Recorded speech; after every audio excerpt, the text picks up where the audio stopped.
The morning her father told her what he had done, Amara was standing in the kitchen making tea. She was not doing anything dramatic. She was not staring out the window at the sky, searching for signs of what was coming.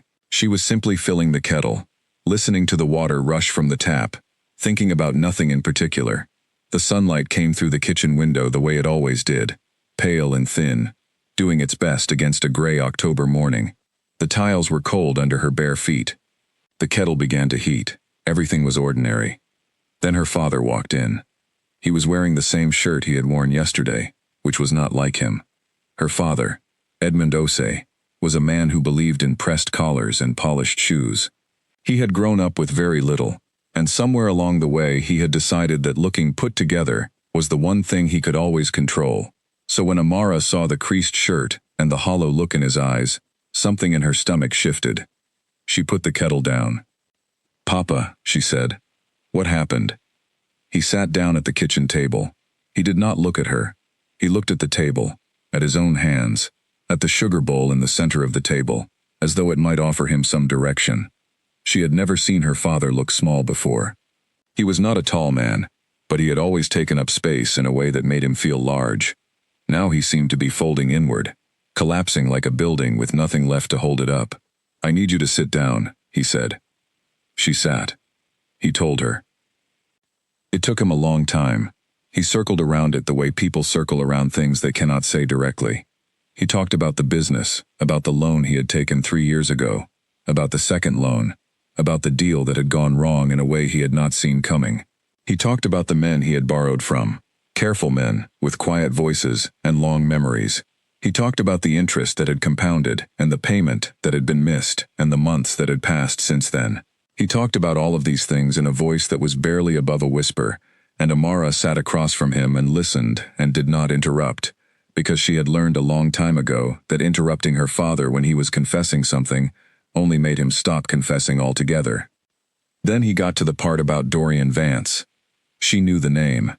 Most people in the city knew the name, the way most people knew the names of certain streets in certain parts of town that you did not walk down alone at night.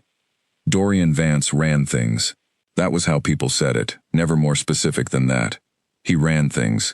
He had properties and businesses, and a reputation that arrived in a room before he did.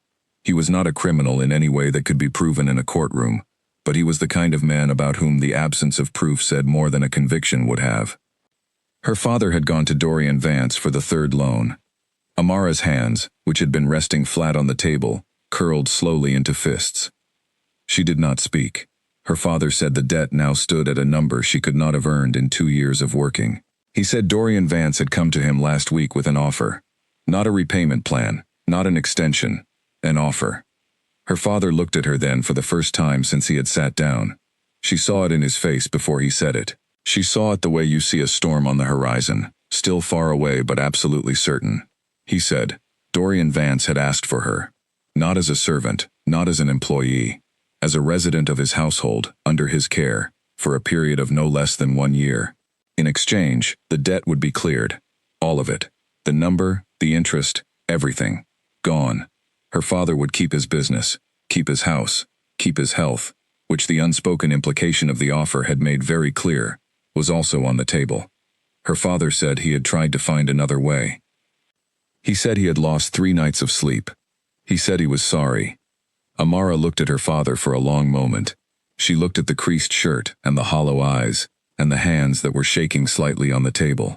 She looked at the man who had raised her alone after her mother left, who had walked her to school in the rain, who had sat up with her when she was sick, and told her she was strong, who had told her over and over that she was worth more than any number any person could put on her. She looked at him, and she felt something very old and very quiet close inside her chest, like a door being gently shut. She said, when? Not why, not how could you, not I am not a thing to be given.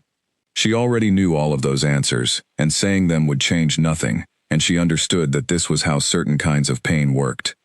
They arrived after the decision had already been made. They arrived when the only thing left was to figure out how to survive them. Edmund Ose blinked. He looked like a man who had been braced for a wave, and had instead been met with silence. Amara. When? She said again. He said, Friday. That was 3 days away. She nodded. She stood up. She turned off the kettle because the water was now hot enough, and letting it boil further would only waste energy. She poured her tea. She added 1 spoon of sugar. She carried it to her room. She sat on the edge of her bed, and she drank her tea, and she stared at the wall, and she thought. She was 24 years old. She had a degree in business management that she had paid for herself by working evenings and weekends through university.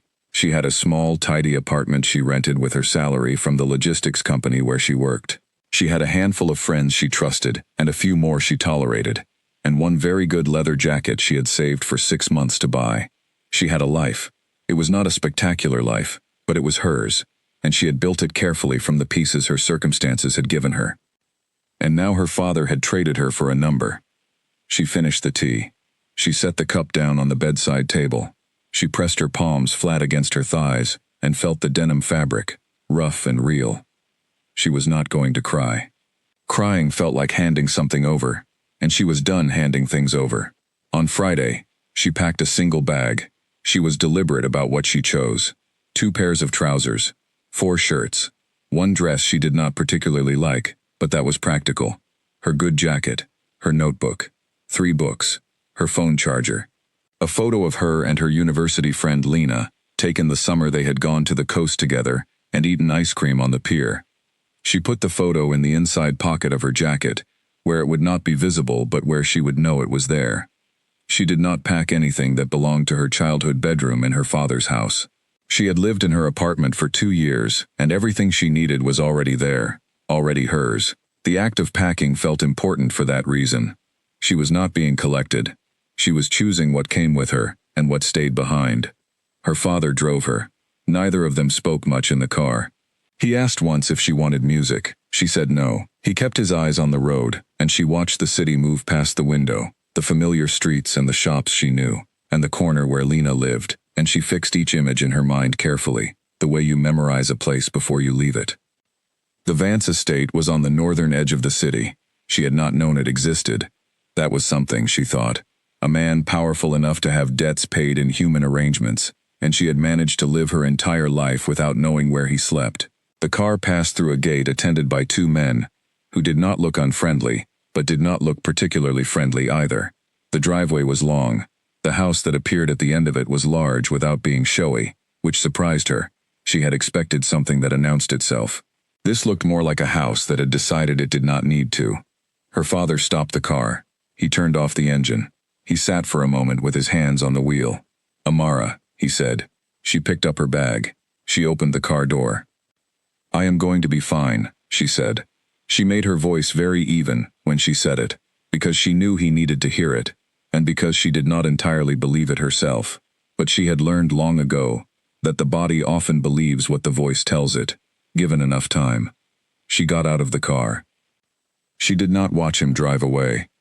The front door of the house was opened by a woman in her 50s, with close-cropped silver hair and a calm, efficient manner that reminded Amara of the administrative staff at her office.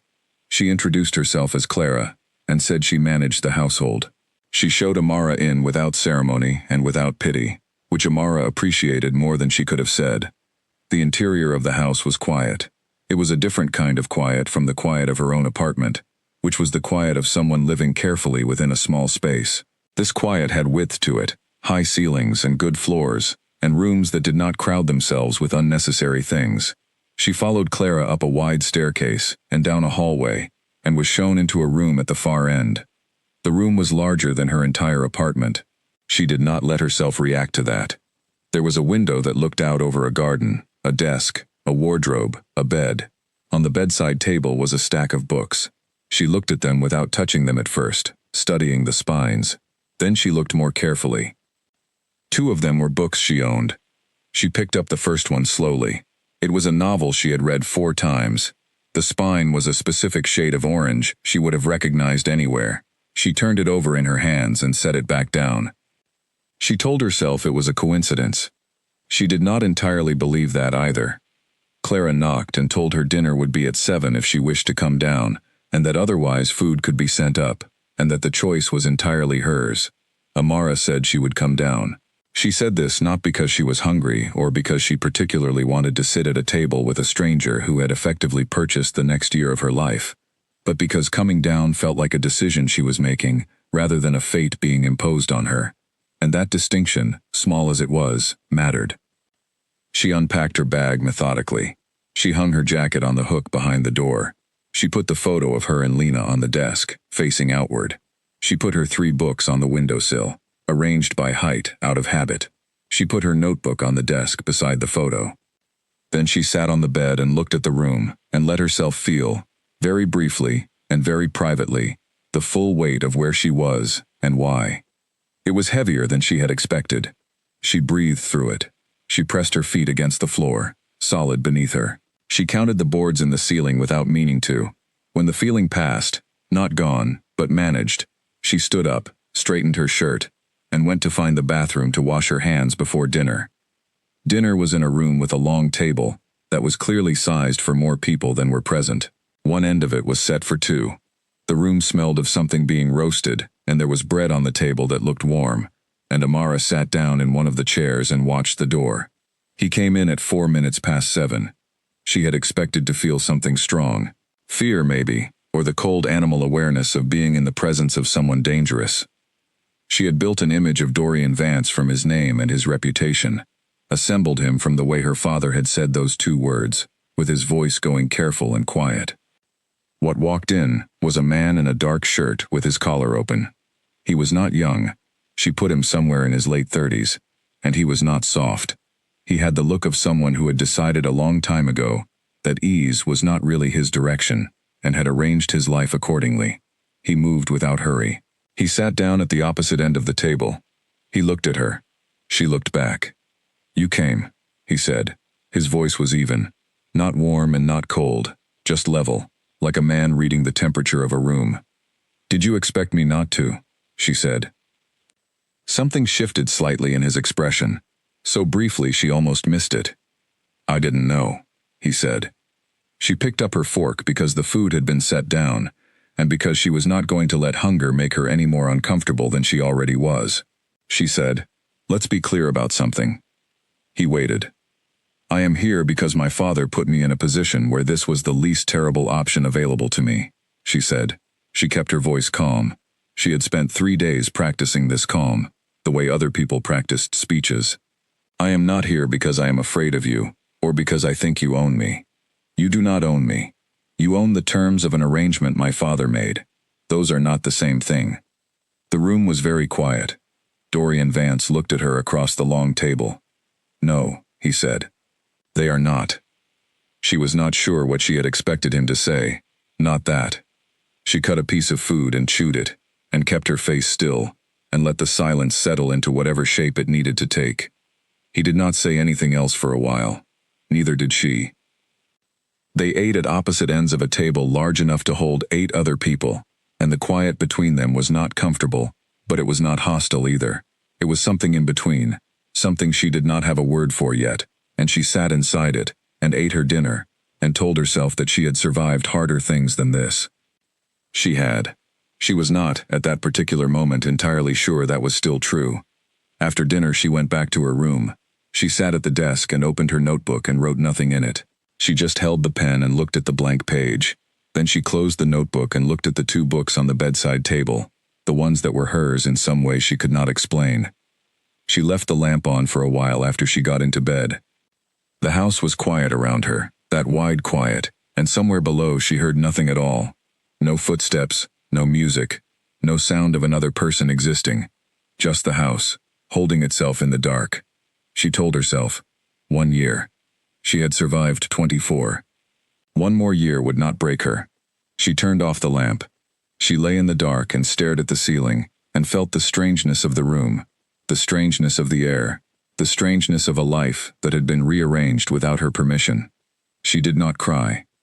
She had said she would not, and she was, above everything, a woman who kept her word. Even to herself. Especially to herself. She thought about Lena, who did not know any of this. Who would be texting her tomorrow, and getting no answer, and eventually calling, and getting no answer, and not knowing why. She would have to find a way to explain it that was both true and survivable. Because Lena was one of those people who felt other people's pain too directly, who would make this about rescuing Amara, when what Amara needed was something closer to stillness. She thought about her apartment. The rent would still be owed at the end of the month. She had not thought to deal with that in the 3 days she had been given. She made a mental note to call the landlord this week and explain something. She was not sure yet what. She thought about the book on the bedside table, The Orange Spine. She had carried that edition through 2 university moves and 1 apartment change, and she had never told anyone it was her favorite, because she had always felt that keeping some things private was its own kind of protection. She turned onto her side and looked at the window. The curtains were heavy and good and blocked almost all the light. Outside, the garden she had seen from the window would be dark now, silent. The city was out there somewhere. The streets she knew, the corner where Lena lived, the office where tomorrow her absence would be logged as an unplanned leave she had called in just yesterday. Voice steady, reason given as a family matter. A family matter. She almost laughed. She pressed her face into the pillow instead and let herself be very still. The house kept its wide quiet around her. Outside, the city kept moving, because cities always did, indifferent and enormous, whether you were inside them or not. She fell asleep sometime after midnight. Her last thought before she did was the same as her first thought had been that morning, standing in the kitchen with the kettle, before her father walked in. Nothing in particular. Which she supposed was its own kind of mercy. She had spent 3 days waiting for the cage. It did not come. That was the thing about the first week inside Dorian Vance's house that Amara had not accounted for, the absence of what she had prepared for.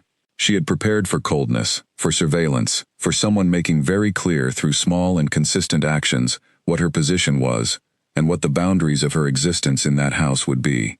She had prepared herself to resist those things, to hold herself very upright against them, to refuse to let them touch her in any place that mattered. But there were no bars, there was no coldness, there were no small actions designed to remind her that she was less. There was just the house, and the wide quiet, and a room with a lock that she controlled. She checked the lock on the 3rd morning.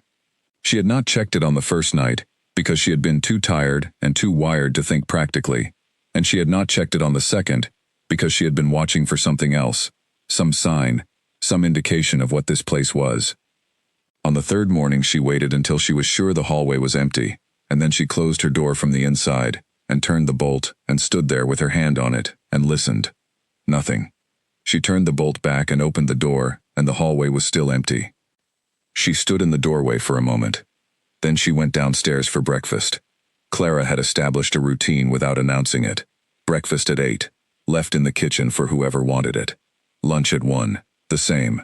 Dinner at 7, unless otherwise indicated. There was no requirement to attend any of these meals. There was no requirement to do anything, as far as Amara could tell. She could stay in her room all day. She could use the library, which she had discovered on the 2nd day, a room full of books and good chairs and afternoon light. She could walk in the garden. She could sit in the sitting room off the main hall. The house was open to her in a way she could not reconcile with the circumstances under which she had arrived in it. She ate breakfast alone that first week because Dorian was not there. He left early and returned late, or sometimes did not return at all, and his absence was so consistent that she began to map the house around it rather than around him. She learned which floorboards in the hall made noise. She learned that Clara preferred to be spoken to directly, without small talk, which suited Amara entirely. She learned that there was a man named Arthur who dealt with the grounds, and who seemed to communicate entirely through nods, and a younger woman, named Petra, who did the cooking, and who had an inexhaustible supply of calm that Amara privately admired. Nobody explained the house to her. Nobody told her the rules, which was itself a kind of information. On the 5th day she called Lena. She did it from her room, sitting on the bed, with the door closed. She had thought about what to say, and had decided that partial truth was probably the best she could manage. She told Lena that she had taken a leave from work to help with a complicated family situation. She told her she was staying with someone connected to her father's business. She told her she was fine. Lena said, "You sound like someone who is fine in the way a person is fine when they are holding something very heavy and pretending it is light." Amara looked at the wall. "I will explain when I can," she said. Lena said, "Okay. And then, are you actually safe?" Amara thought about the lock on the door. She thought about the books on the bedside table. She thought about the way Dorian Vance had sat at the opposite end of that long table and said those two words, "No, they are not," and the way it had not sounded like the beginning of something threatening. "Yes," she said. "I think so." Lena said she would be there if Amara needed her. Anytime, for any reason. Amara believed her. It was one of Lena's most reliable qualities, the reliability itself. After the call, she sat with her phone in her hands and looked at the bookshelf she had made on the windowsill. Her 3 books, the photo of her and Lena, the notebook, still mostly blank. She was not someone who found it easy to sit still. She had always worked, always moved, always had a task. The absence of obligation felt uncomfortably like freedom she had not earned. She opened her notebook. She made a list. Not a list of feelings or fears. A list of practical things. The rent, which she called her landlord about the next morning, and arranged to suspend the lease for 6 months at a reduced holding fee. Her car insurance, which she would cancel, because the car was in her father's driveway, and she was not going back to get it yet. Her phone bill. Her gym membership, her standing order to the small savings account she had been building for 3 years, which she would not cancel, because the savings felt important to keep intact, the one thing she was building that belonged only to her. She worked through the list systematically. When it was done, she felt marginally better. On the 6th day, she went to the library. She had been avoiding it, which she recognized as ridiculous because avoiding rooms in a house where she was effectively a guest prisoner on unclear terms was the least of her problems.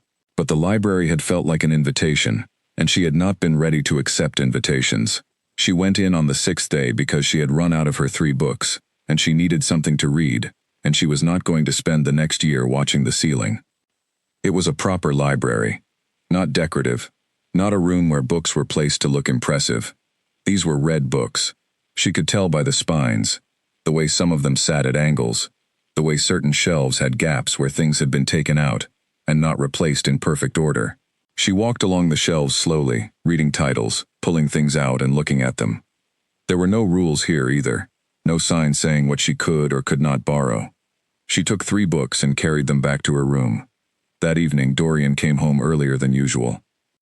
She was in the kitchen making tea, which had apparently become the thing she did when she needed something to do with her hands, and she heard the front door open, and then his footsteps in the hall, and she stood very still for a moment, the way an animal stands still when it hears something new in its territory.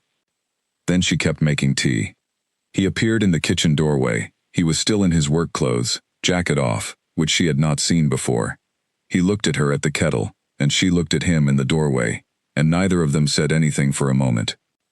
"Tea?" she said. She was not sure why she said it. She had not planned to say it.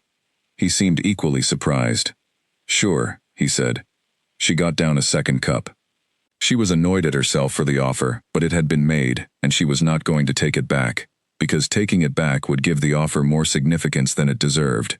She made 2 cups. She pushed one across the counter toward him. He wrapped his hands around it. He looked tired, she thought, in a specific way. Not sleepy. Something else. The look of a person who has been doing something difficult all day that they cannot talk about.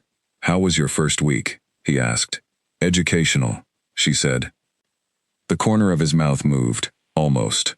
"What did you learn?" She considered him.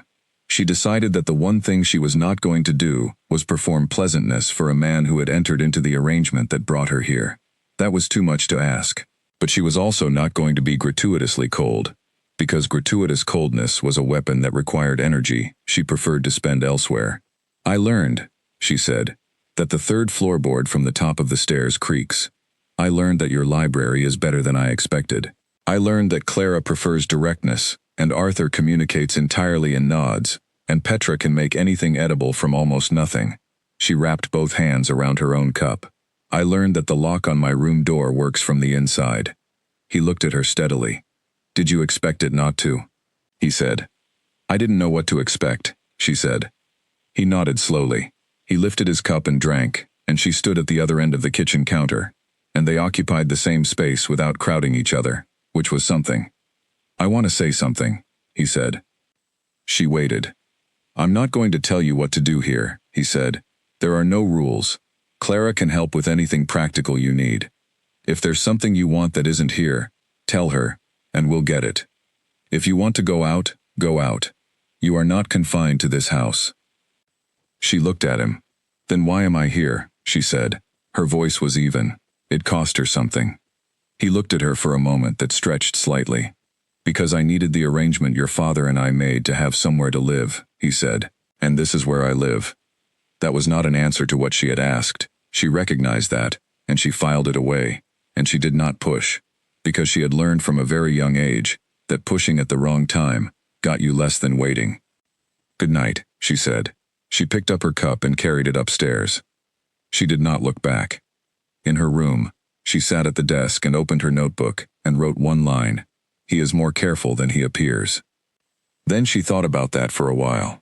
She thought about the books on the bedside table. She thought about the lock that worked from the inside. She thought about no rules, and go out if you want, and Clara can help with anything. She thought about the way he had said all of those things without making them sound like gifts or permissions, just facts, the facts of a house that was structured around something she had not figured out yet. She was good at not figuring things out too quickly. She had learned that patience and observation, given enough time, told you more than confrontation did. So she was patient. She observed. The second week was different from the first in one significant way. Dorian came home earlier. Not much. An hour, sometimes 2. But enough that they began to occupy the same spaces at the same times, with more frequency than accident alone would have produced. She was reading in the library one afternoon when she heard him come in, and then, after a while, heard him in the room across the hall that she had deduced was a study.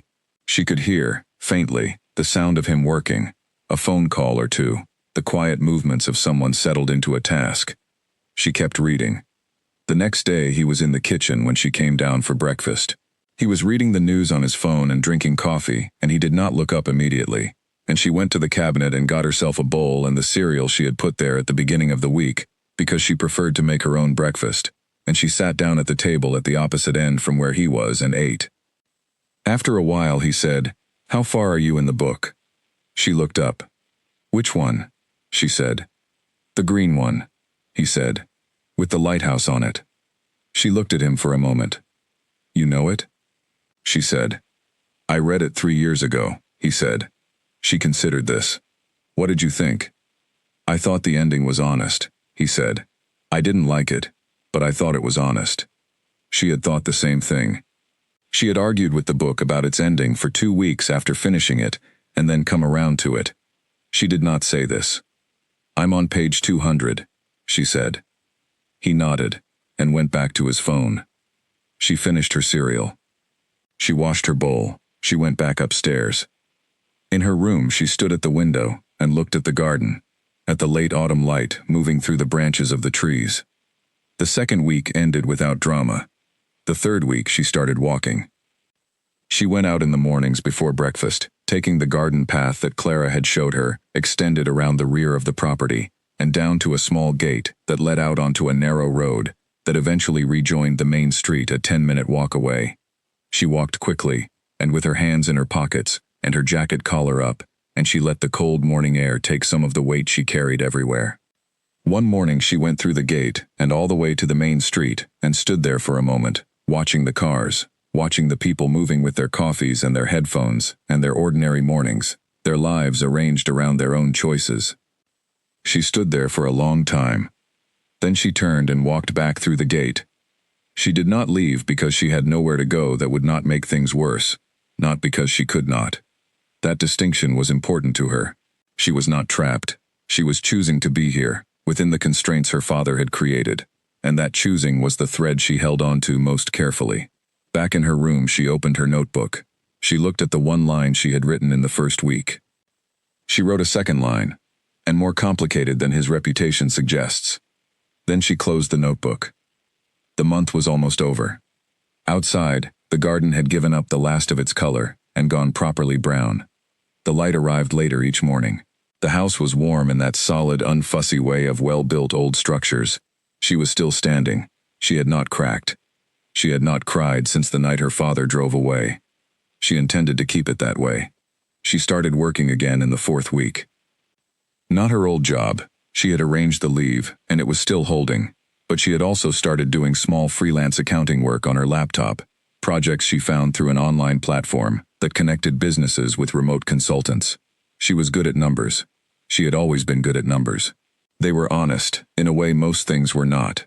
A column either balanced or it did not. She worked at the desk in her room for most of the morning and into the afternoon on the days when she had projects, and the working helped more than she had expected it to. It gave the hours shape. It gave her the familiar feeling of competence, of being someone who was doing something rather than someone to whom things were being done. On a Tuesday afternoon, she was working through a financial report for a small manufacturing company when there was a knock at her door. She said, "Come in." Dorian opened the door. He was holding 2 cups of tea, which she had not seen him do before. He looked at the laptop, at the papers spread across the desk, at her. "I don't want to interrupt," he said. "You already have," she said, without heat. He almost smiled again, not quite. "Can I put this down?" He gestured with one of the cups.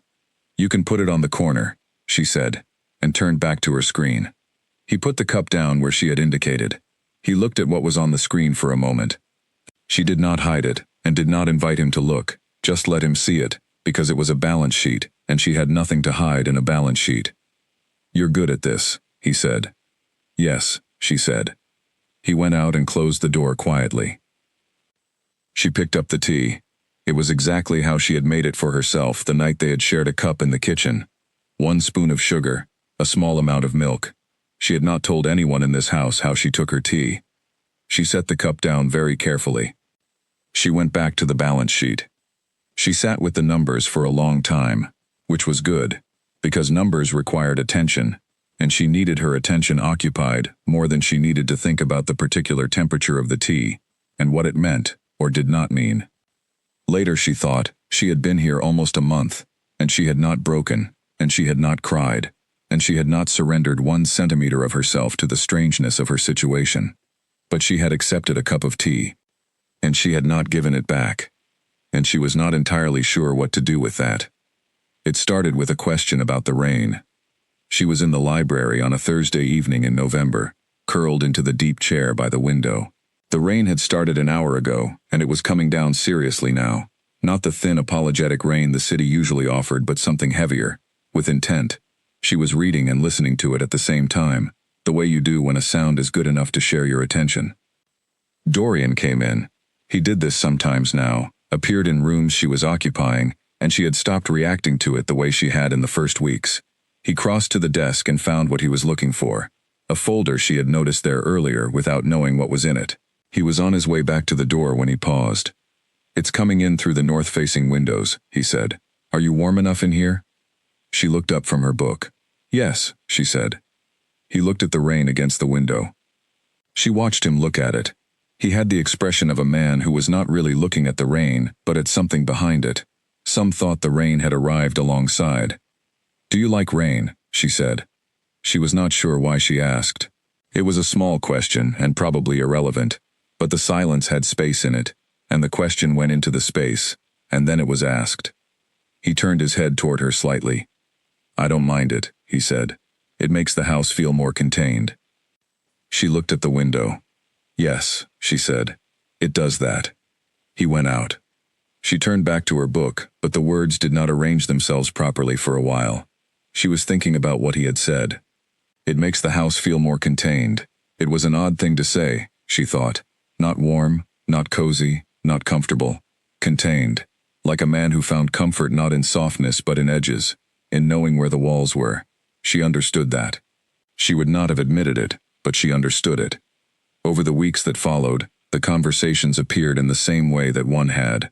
Sideways, without planning, in rooms they were both in for other reasons. He said things and she said things back, and neither of them called it talking. They were just people who happened to be in the same space at the same time, and had words in them that occasionally came out.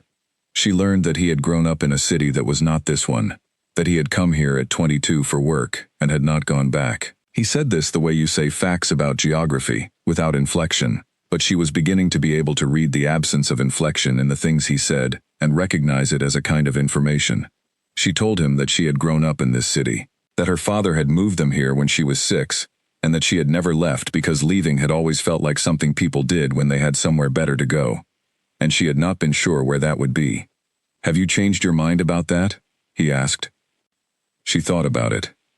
"No," she said, "but I think I understand it differently now." He looked at her, not in a way that demanded more, just looked. She did not give more. The day she laughed was a Wednesday, in early December.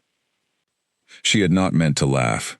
She was in the kitchen, which had become a kind of neutral ground between them, a place where they moved around each other with the careful coordination of people who had never been taught how to share a space, and were working it out without a manual.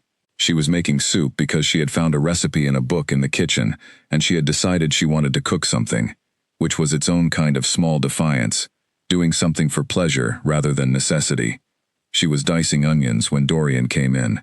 He saw what she was doing. He looked at the onion, then at her face, which she knew was streaming from the vapor because it always did. "The trick," he said, "is to keep your mouth open while you cut them." She looked at him. "That is absolutely not the trick," she said. "It works," he said, with entire seriousness. "That is a complete myth that people who cannot cook tell people who can," she said. "It makes no physical difference whatsoever." "It makes a difference," he said, equally serious. "Absolutely wrong." "You just walk around believing this?" she said. "I don't cry when I cut onions," he said. "Because you have never cut enough onions in your life for your eyes to water from the amount," she said. "Look at this." She gestured at the pile. "This is a substantial onion situation." Something about the phrase, the particular absurdity of substantial onion situation, struck her at the same moment as something in his expression, which had shifted into something she had not seen before, a held-down amusement that was fighting to stay held down. She laughed. It was not a polite sound. It came out of her fully and unexpectedly, the way a laugh does when it has been held in for too long and finds the smallest gap. She heard it happen, and felt it happen, and did not apologize for it, which surprised her, because her first instinct was to pull it back, and she did not. He was smiling, actually smiling. It changed his face in a way she noted, and did not examine. "A substantial onion situation," he repeated. "Don't," she said, still laughing. "I'm not doing anything," he said. She turned back to the onions. She was still smiling when she did it. She kept her face toward the cutting board, and let the expression settle back into something more neutral, and she did not examine why it took slightly longer than usual. He made coffee. He made one for her without asking, and set it at the far end of the counter. She did not comment on it.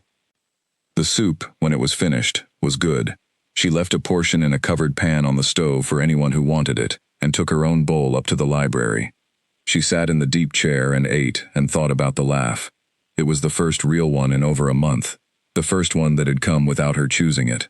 She could catalog the ones since her father had driven away, a polite smile at something Lena had said on the phone, a short sound she had made at something she had read that was not quite a laugh, a few social expressions she had deployed at appropriate moments because she was good at managing her face in the way that a person who has needed to manage things for a long time becomes good at. But this one had come without her choosing it.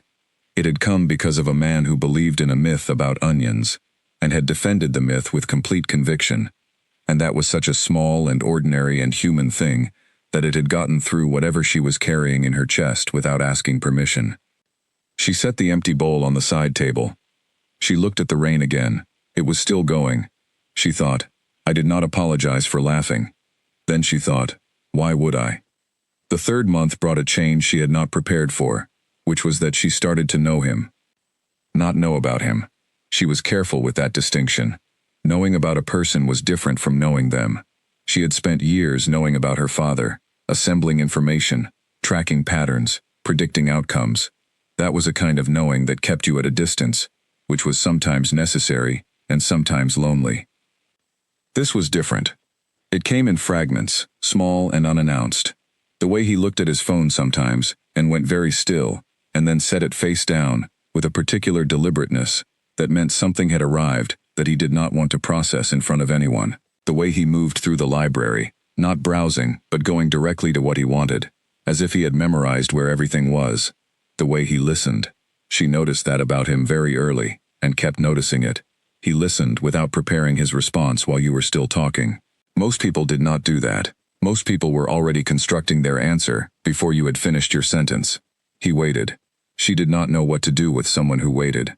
She told Lena in a phone call near the end of the second month, "He is not what I expected." Lena said, "What did you expect?" She said, "Something easier to dislike." Lena was quiet for a moment. Then she said, "Oh, Amara." And Amara said, "It's not like that." And Lena said, "Okay." In a tone that meant she heard you, and she disagreed but she loved you, and she would not push. Amara sat with the phone after the call ended, and thought about what she had said. Something easier to dislike. She was not sure when she had switched from actively looking for the thing that would justify a clean and uncomplicated anger toward him into something else. She was not sure what the something else was. She just knew that the shape of her days in the house had changed from something she was enduring into something she was, cautiously, living. She was in the garden one morning when she found the thing that cracked her, briefly, in a direction she had not expected. It was cold but clear, one of those winter mornings that are sharp and bright and feel like an argument against despair. She was walking the path that circled the property, her hands deep in her jacket pockets, her breath making small clouds. She came around the back of the house past the far corner of the garden, and there, in a patch of ground she had not been close to before, was a small tree, or what had been a small tree. It was bare of leaves, but there was something about the way it was staked, carefully, with a new post and fresh ties, that told her it had been attended to recently. There was new soil around the base of it. She crouched down. Someone had replanted it. It had been in trouble. She could tell from the condition of the roots that were just visible at the edge of the fresh soil, and someone had dug it up and replanted it, and staked it so it could find its footing. She stayed crouched there longer than the cold really allowed. She thought, who does that? Who notices a tree in the back corner of a garden that no one else walks past and takes the trouble? She did not go and ask him. She was not ready to ask him something that personal. But she thought about it for the rest of the day. She thought about the books, the lock, the tea, the tree in the far corner of the garden. She thought, you are building a picture of this person that is going to make your life considerably more complicated. Then she thought, the picture was already there. You were just avoiding looking at it directly. She looked at it directly now. She let herself look. It did not make anything simpler. But it was, at least, honest. And Amara had always preferred honest to simple. Even when honest was harder. Especially then. She went back inside and made coffee and took it to the library. And she sat in the deep chair. And she opened her notebook for the first time in several weeks.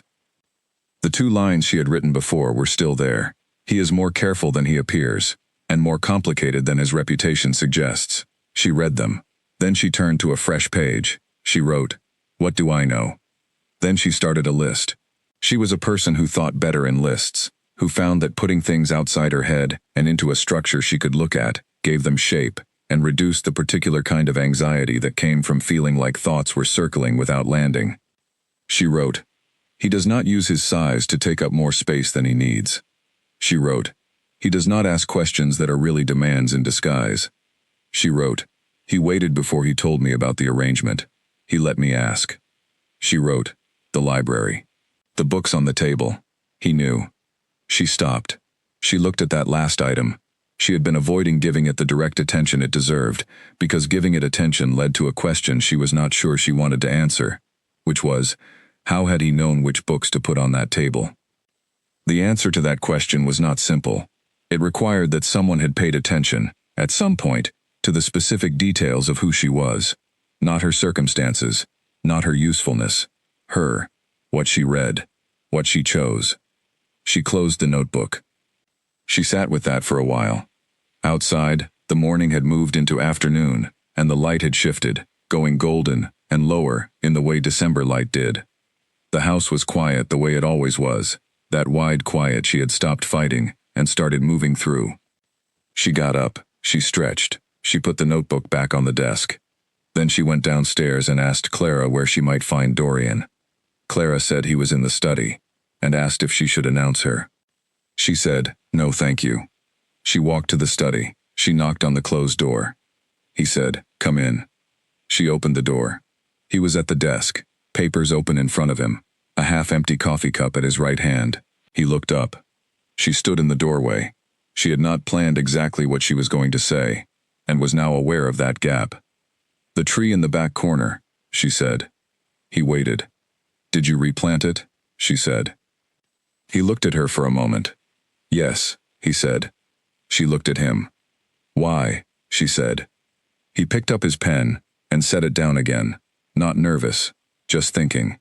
"Because it was in trouble," he said, "and it was still alive."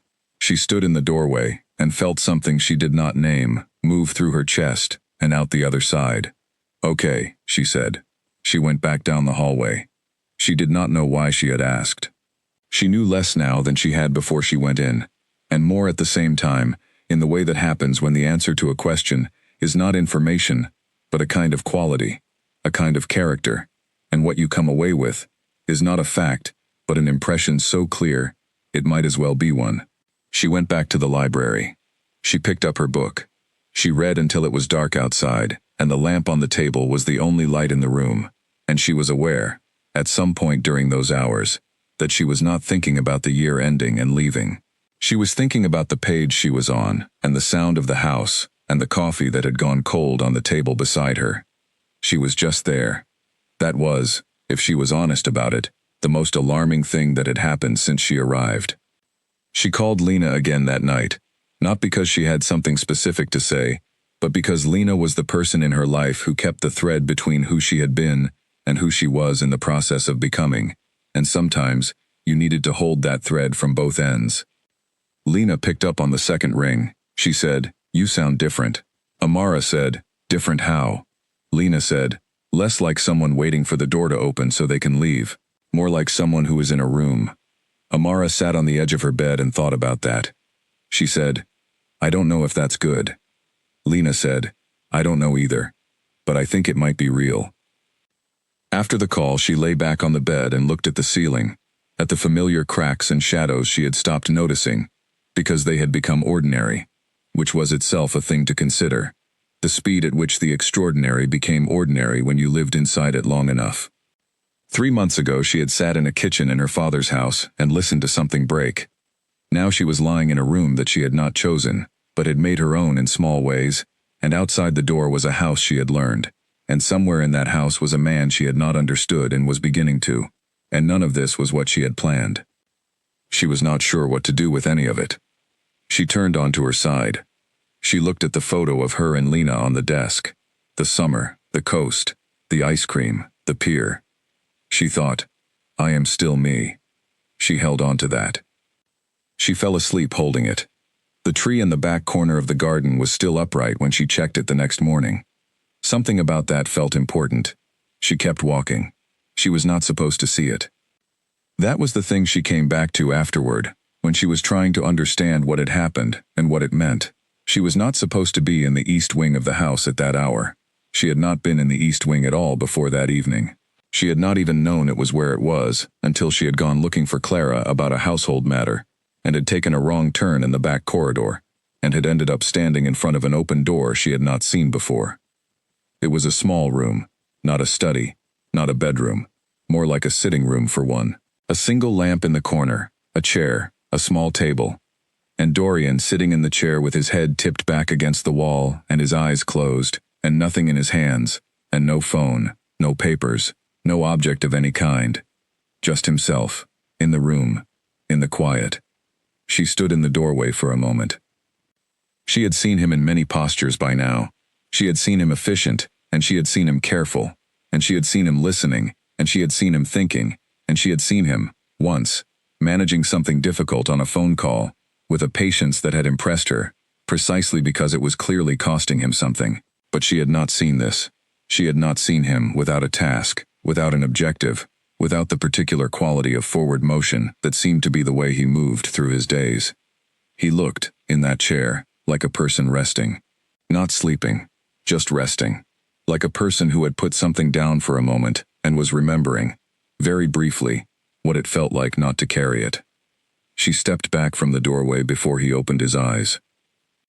She went back down the corridor the way she had come, and found Clara by a different route, and asked about the matter she had come to ask about, and said nothing about the wrong turn, or the room, or what she had seen. But she thought about it.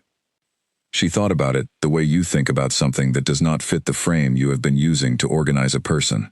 Dorian Vance had a reputation that had preceded him so thoroughly that she had arrived in his house already furnished with an image of him, assembled from her father's careful voice, and the city's collective memory, and her own imagination. Bloodthirsty, people said, or powerful, which in certain contexts meant the same thing. A man who got what he wanted, and did not offer explanations for the wanting. And then there was this. A man in a small room, with the lamp in the corner, and his head back, and his eyes closed, and no task in his hands. A man who apparently needed, sometimes, to put the thing he was carrying down. She did not know why that undid her slightly, but it did. She was in the kitchen the next morning before him, which was unusual. She was at the counter making toast when she heard him come down the stairs, and she kept her eyes on what she was doing because she was not sure what her face would do if she looked at him directly after yesterday evening. He said good morning. She said good morning. He made coffee. She made toast. There was a silence, but not an uncomfortable one. The silences between them had shifted in character over the months. They were no longer the charged, careful silences of two people who did not know each other. They had become something else, a companionable quiet, the kind that two people share when they have enough shared language that the absence of words does not require explanation. "Did you find Clara?" he said. She paused, very briefly, in a way she hoped was not visible. "Yes," she said, eventually. He said nothing else. He took his coffee and his phone to the table, and she took her toast to the other end, and they had their separate mornings in the same room, which was something they both did with a naturalness that she had not had to manufacture in a long time. She thought, he does not know what I saw. He does not know that I know there is a room in the east wing where he goes to put something down. She also thought, I am not going to tell him.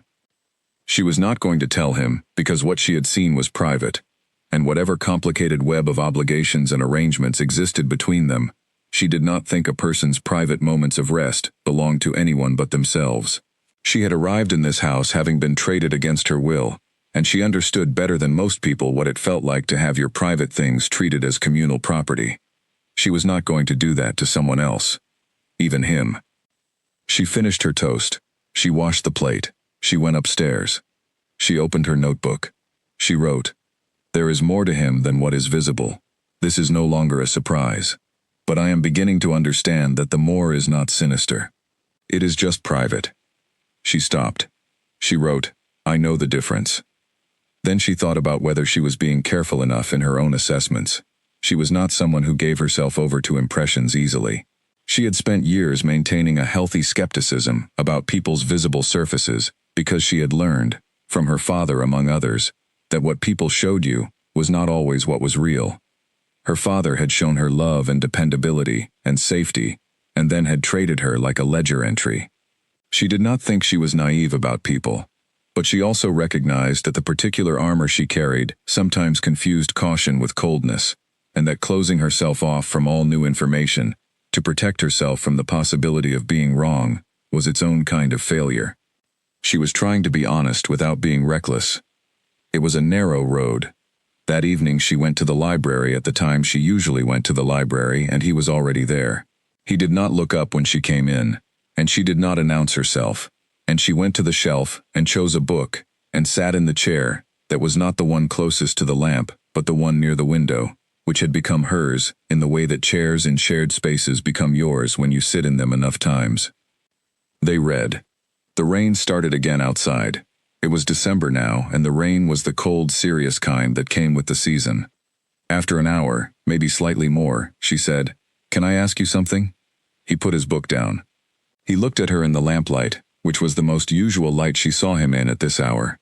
"Yes," he said. "Who told you about the books?" she said. He looked at her steadily. She kept going. "The ones on the bedside table when I arrived, the ones I had at home, the specific ones." She kept her voice even. "I have been thinking about this for months, and I can't work out how you knew." He was quiet for a moment. "I looked into you," he said. "You looked into me," she said. "Before the arrangement with your father was finalized," he said. I did not want to bring someone into this house without knowing who they were. She looked at him. What did you find? She said. Your degree, he said. Your employer. Some other things. And a review. He paused. You wrote a review online for that book, 2 years ago. It was quite long. You said it was the most honest thing you had read in a decade. She remembered the review. She remembered writing it on a Sunday afternoon, when she had finished the book in one sitting, and had needed somewhere to put the feeling it had left her with. And the other one? She said. Your profile picture on the review site, he said. You were holding it. She stared at him. He did not look away. I know that seems, he started. It seems like a great deal of attention, she said. Yes, he said, it was. The room was very quiet. The rain was doing its work on the windows. The lamp threw its usual steady light. She sat with what he had said, and turned it, and looked at it from the different angles it had, because what he had described was something that could be read as intrusiveness, and could be read as caring, and the distance between those two things was large and important. She said, and then you put them there. He said, yes. She said, why?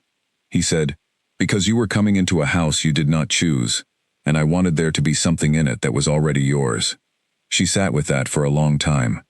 Outside the rain kept going. She did not say anything for a while, and he did not push for her to.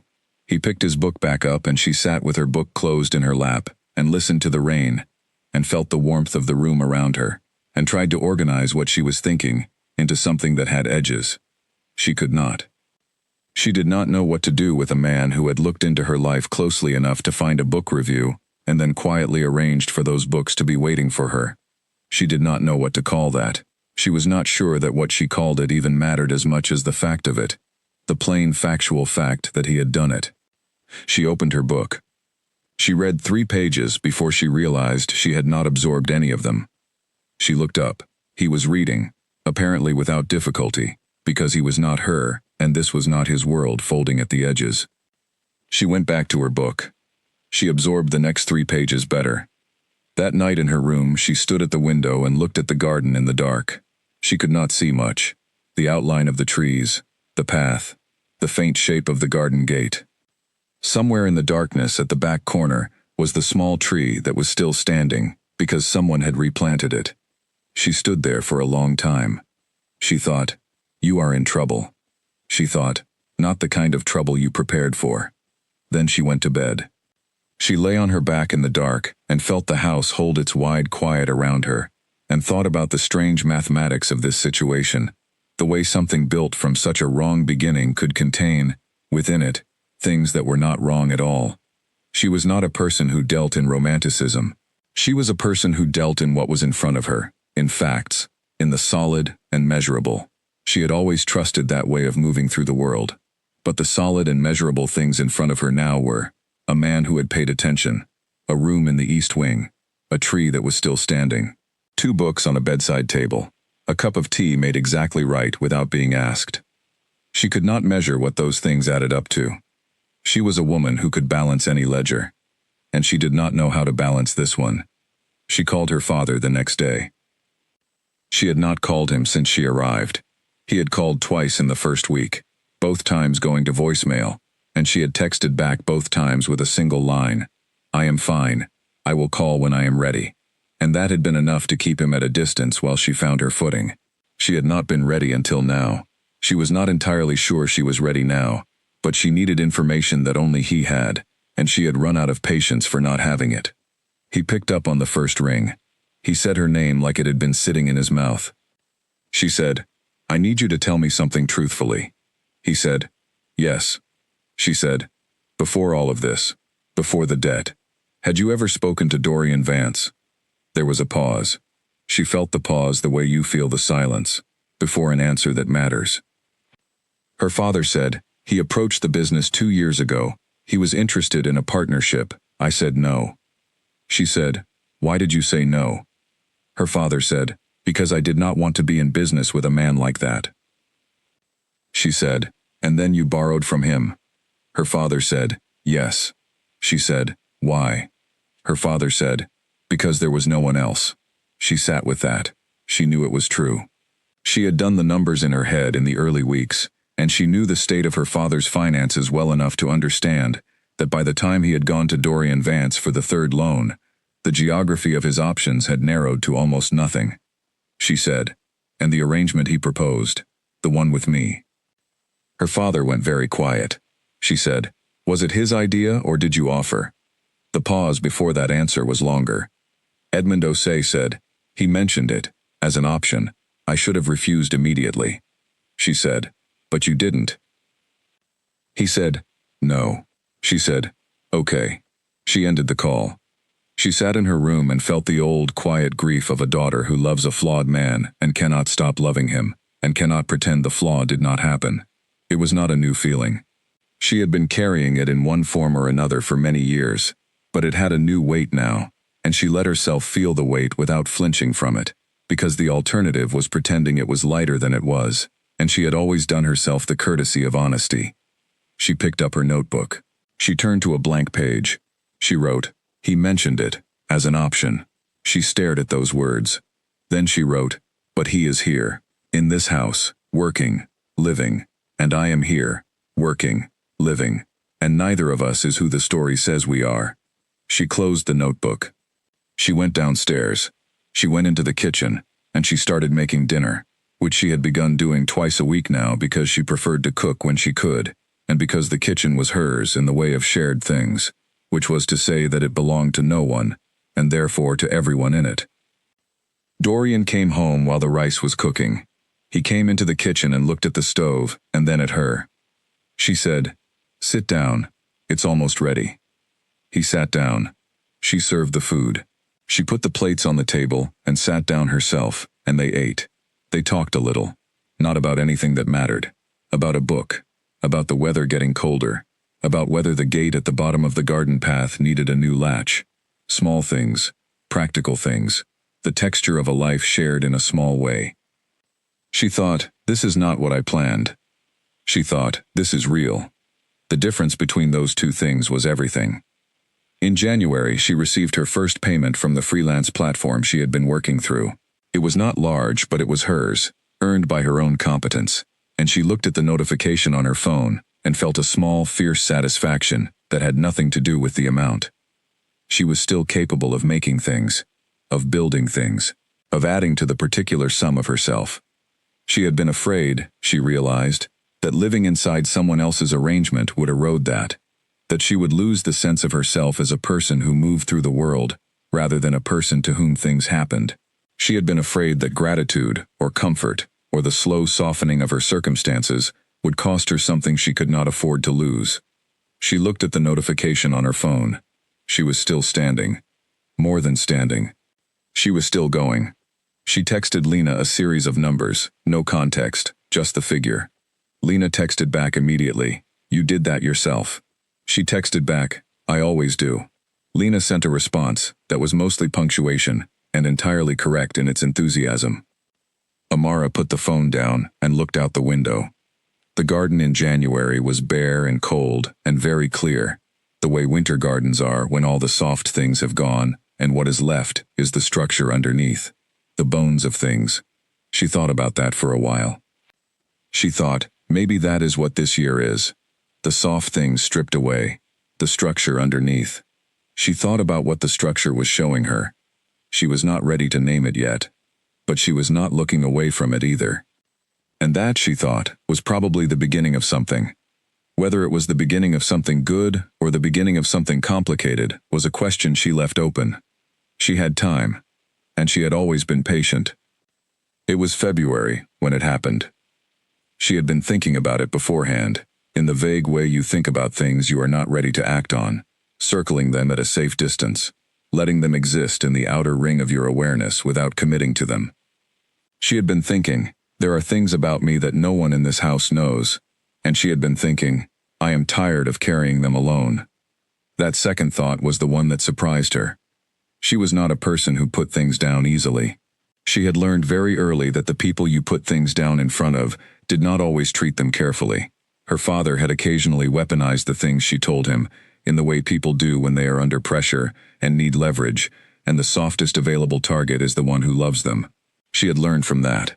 She had learned to keep her private things private, and to be very selective about who she allowed into the inner rooms. But she was tired. Not of this house, not of these months, not even of the particular strangeness of her situation.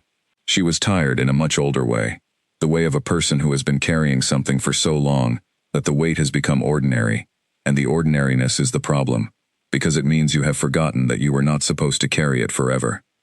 It was a Tuesday night, February, and cold, and the house was quiet in its usual way. She had been in the library for most of the evening, and at some point had stopped reading and started sitting, which she did sometimes now, just sitting and looking at the room and listening to the quiet. Dorian came in around 9. He had been in the study, and she had heard him there, the faint sounds of his work, a voice on a call, the eventual silence of tasks completed. He came into the library and looked at her sitting without her book and said nothing about it, which was one of the things about him she had come to appreciate most, the not saying things that did not need saying. He poured himself a small amount of something from the cabinet and sat in the other chair. She said, "Can I tell you something?" He looked at her with that particular quality of his, the waiting. "Yes," he said. She looked at her hands in her lap. She had been deciding for the last hour what to say, and now that the moment was here, she found that the deciding had not made the words come more easily. They sat behind her teeth and needed to be chosen one at a time. "When I was 17, she said, my mother came back." He was still. "She had been gone since I was 8. She did not leave because of anything dramatic. She just found that being a mother and being herself were two things she could not do at the same time, and she chose herself. I had a long time to understand that, and I did, eventually, understand it, because I think a life built on staying somewhere you cannot breathe is not really a life at all." She was looking at her hands. "She came back when I was 17, and she stayed for 3 months. She stayed in my father's house, which was a choice he made that I did not have a voice in, and she was kind to me during those months in a way that was worse, in some ways, than if she had been unkind. Because you can stay angry at someone who is unkind to you. It is much harder to stay angry at someone who is kind, and who is your mother, and who you have missed for 9 years. She stopped. She looked up. Dorian was watching her, not leaning forward, not with any expression that demanded more from her than she wanted to give. Just present, in the way he was present, completely and without agenda. She kept going. She left again, at the end of the 3 months. She did not explain why. She sent a letter 2 weeks later that explained some of it, and I still have the letter. I have read it many times. It said that she was not built for staying, and she knew it now, in a way she had not known it when she was young and married, and trying to build a life that did not fit her. She said she loved me. I believe her. I also believe that love does not always look like the thing you need it to look like. She stopped again. The room was very quiet. "I have not told very many people that," she said. "I told Lena, my friend. I told my father, once, that I was angry about it, which was as close as I could get to telling him the whole thing. But I have not said the whole thing out loud to another person before." Dorian said, "Why tonight?" She thought about that. "Because I am tired of it living only inside me," she said. He said nothing for a moment. She had been worried, in the back of her mind, about the silence that would follow, about what might live in it. The silence could contain pity, which she did not want. It could contain advice, which she wanted even less. It could contain the particular social discomfort of a person who did not know what to do with someone else's real experience and tried to paper over it with noise. What it contained instead was just the room, and the lamplight, and the sound of February outside. Then he said, "I had a brother." She looked at him. "He was 4 years younger than me," he said. "We were not close as children. Because of circumstances I will not go into in detail. We were very different people. He was open in all the ways I was not. He was good at people, good at being in rooms with them, good at making them feel comfortable." He looked at the glass in his hand. "He died 6 years ago. A car accident. He was 31. She was very still. "I was in another country when it happened," he said. "I came back and I arranged everything that needed to be arranged, and I did what needed to be done. And I was very efficient about all of it, because efficiency was what I had, and I have thought about that efficiency every year since." He set the glass down. "I do not know how to do grief the way it is supposed to be done," he said. I know how to carry it. I am less sure about putting it down. The room held everything he had said. She said, I think some things are not about putting them down. I think some things you just carry until they get lighter. He looked at her. Has it gotten lighter? He said. She thought about her mother, the letter she still had, the 3 months, the leaving again. Slowly, she said. He nodded. They sat in the library for a long time after that, not talking mostly.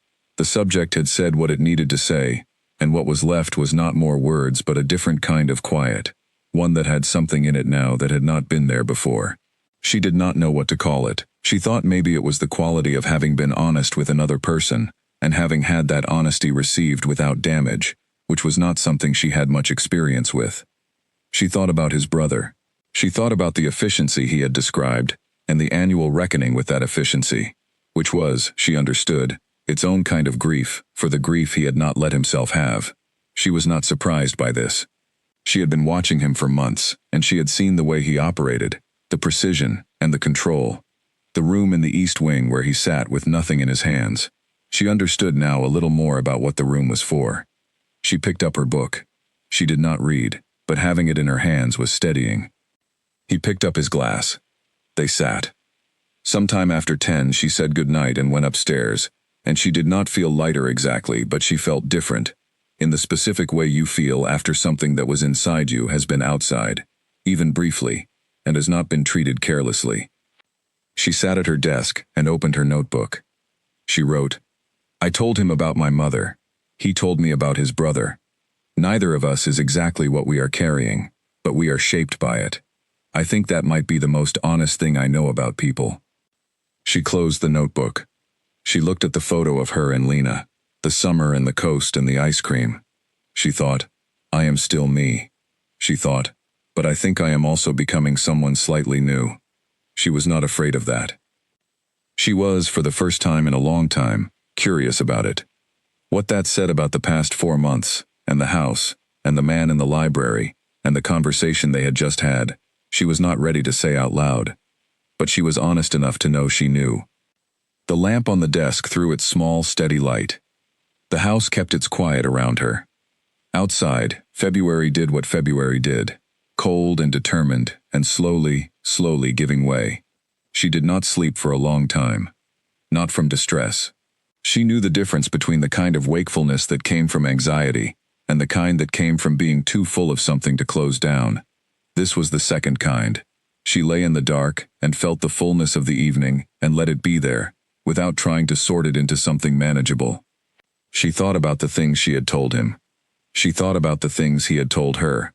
She thought about the particular quality of being heard. She had not thought of herself as someone who needed to be heard.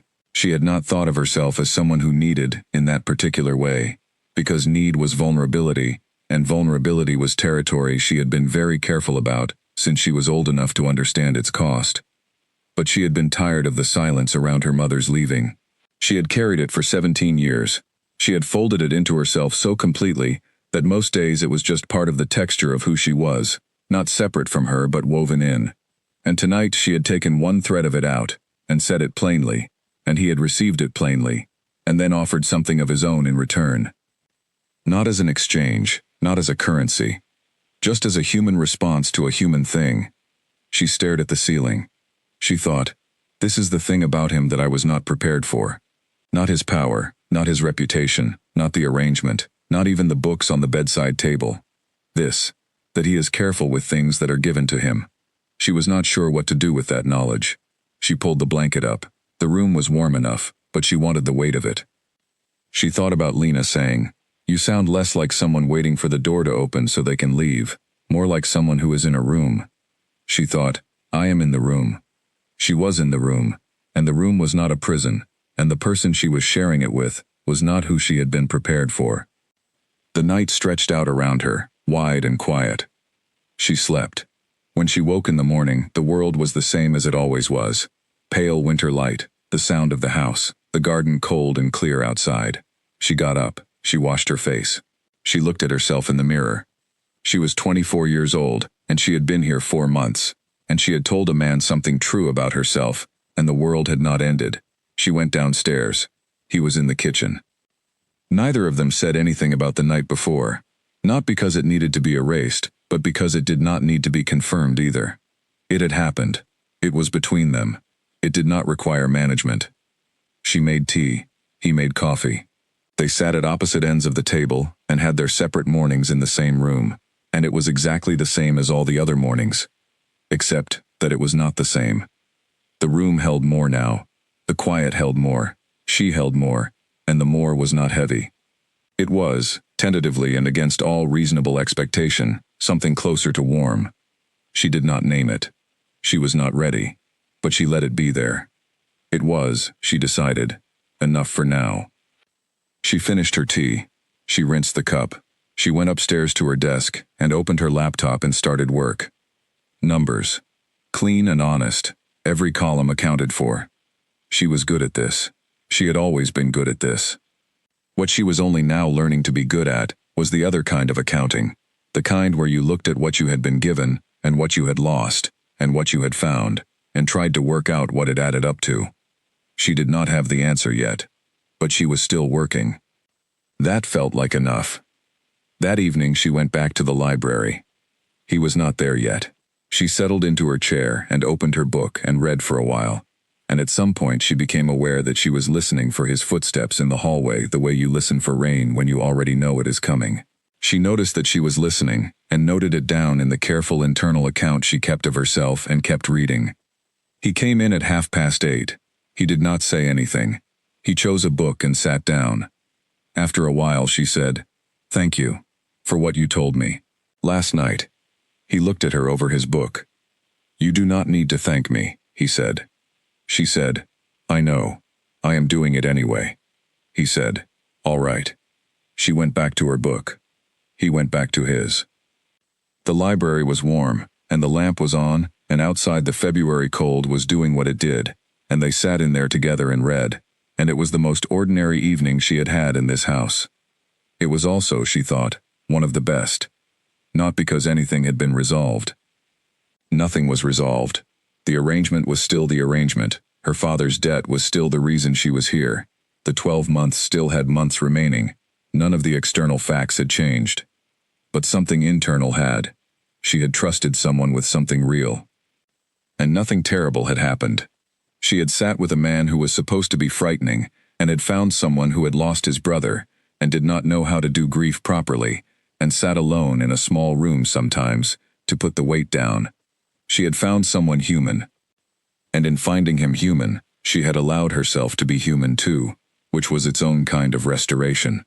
Outside, February began, slowly, to move toward March. Inside, the library held its 2 readers, and its lamp, and its particular quiet. And Amara Osei sat in her chair, and read her book, and felt, against all the odds of how her year had begun, that she was somewhere she was choosing to be. Not because she had to, because she wanted to. She had not expected that. She thought maybe that was all right. She texted Lena that night, "Still here. Fine. I mean actually fine." Lena texted back, "Who are you and what have you done with my friend?" She wrote back, "She is still here. She is just finding out some things." Lena asked, "What kind of things?" She thought about how to answer. She wrote, "The kind you find out when you stop running from a situation and start living inside it instead." Lena sent a single word, "Amara." She wrote, I know, don't say it." Lena wrote, "I'm not saying anything. I'm right here if you need me." She wrote back, "I know." She set the phone down. She sat in her room, in the good quiet, in the house that had stopped being strange to her, in the city she had always known, in the particular life that had been rearranged without her permission, and had rearranged itself further, unexpectedly, into something she was still figuring out. She was 24, and she had been given a year she had not chosen. She was beginning to think she might not trade it. That was the most surprising thought she had had in a very long time. She turned off the lamp. She lay in the dark. She breathed. She was still standing. She was still her. And for the first time in 5 months, she was not merely surviving this. She was living it. Her father knocked on the gate. She was in the garden when she heard it, in the early spring afternoon in March, 6 months to the week since she had arrived. The knock was tentative, a small sound, and she knew it immediately in the way the body knows the sounds of the people it grew up with, even sounds it has not heard in a long time. She stood among the garden's tentative new green and felt something tighten in her chest. She went to the gate. He was standing on the other side of it. He was wearing his good coat, which he wore when he wanted to appear composed.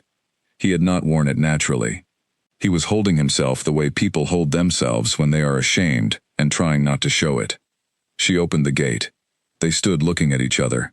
She was aware of herself in that moment, standing on the ground of this house, in this garden, the house visible behind her through the trees. Her father on the other side of the gate, on the road, the particular geometry of it. "You should have called," she said. "I know," he said. "I thought you might not answer." She could not argue with that. She said, "What do you want, Papa?" And he said it quickly, because he had been building up to it the whole drive there. She could tell. There was another problem. Not the same one. A different one, smaller but real. Something connected to the previous debt, through a chain of circumstances she could not follow in the first telling. He talked for a while. She listened. The garden was quiet around her, the new leaves very green, the air cool and clear. He wanted help. Not from her, he was quick to say. From Dorian. He had come to ask if she might speak to Dorian on his behalf. She said nothing for a moment. She felt the thing tighten further in her chest, and then she felt it shift into something she recognized from long practice. A cool steadiness, not quite anger, not quite distance, but the place between them, where she could function without being destroyed. "No," she said. He blinked. "Amara." "No," she said again. "I am not going to do that." He looked at her. He had the expression of a man who had hoped for something, and was watching it not happen. She had seen the expression before. She had, in earlier years, done things to make it go away, which was the mechanism by which good daughters became useful tools. She had unlearned the reflex slowly, over years, and she applied the unlearning now. "I am not a connection for you to use," she said. "I am your daughter, and I am here because you put me here, and I am not going to leverage that situation to solve the next problem you create." He was quiet. "What you did," she said, and her voice was very even, "was not something a father does.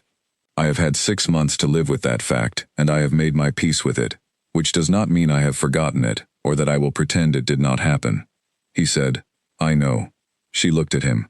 "Do you?" she said, not angry, genuinely asking. He looked at the ground between them. He said, "I knew when I did it. I did it anyway." That was more honest than she had expected. She let it sit. She said, "Go home, Papa. Sort this out by yourself. You are capable of it. You always have been capable of it. The problem is that you look for exits before you have tried the door." He looked up at her. She said, "I love you, but I am not going to fix this for you."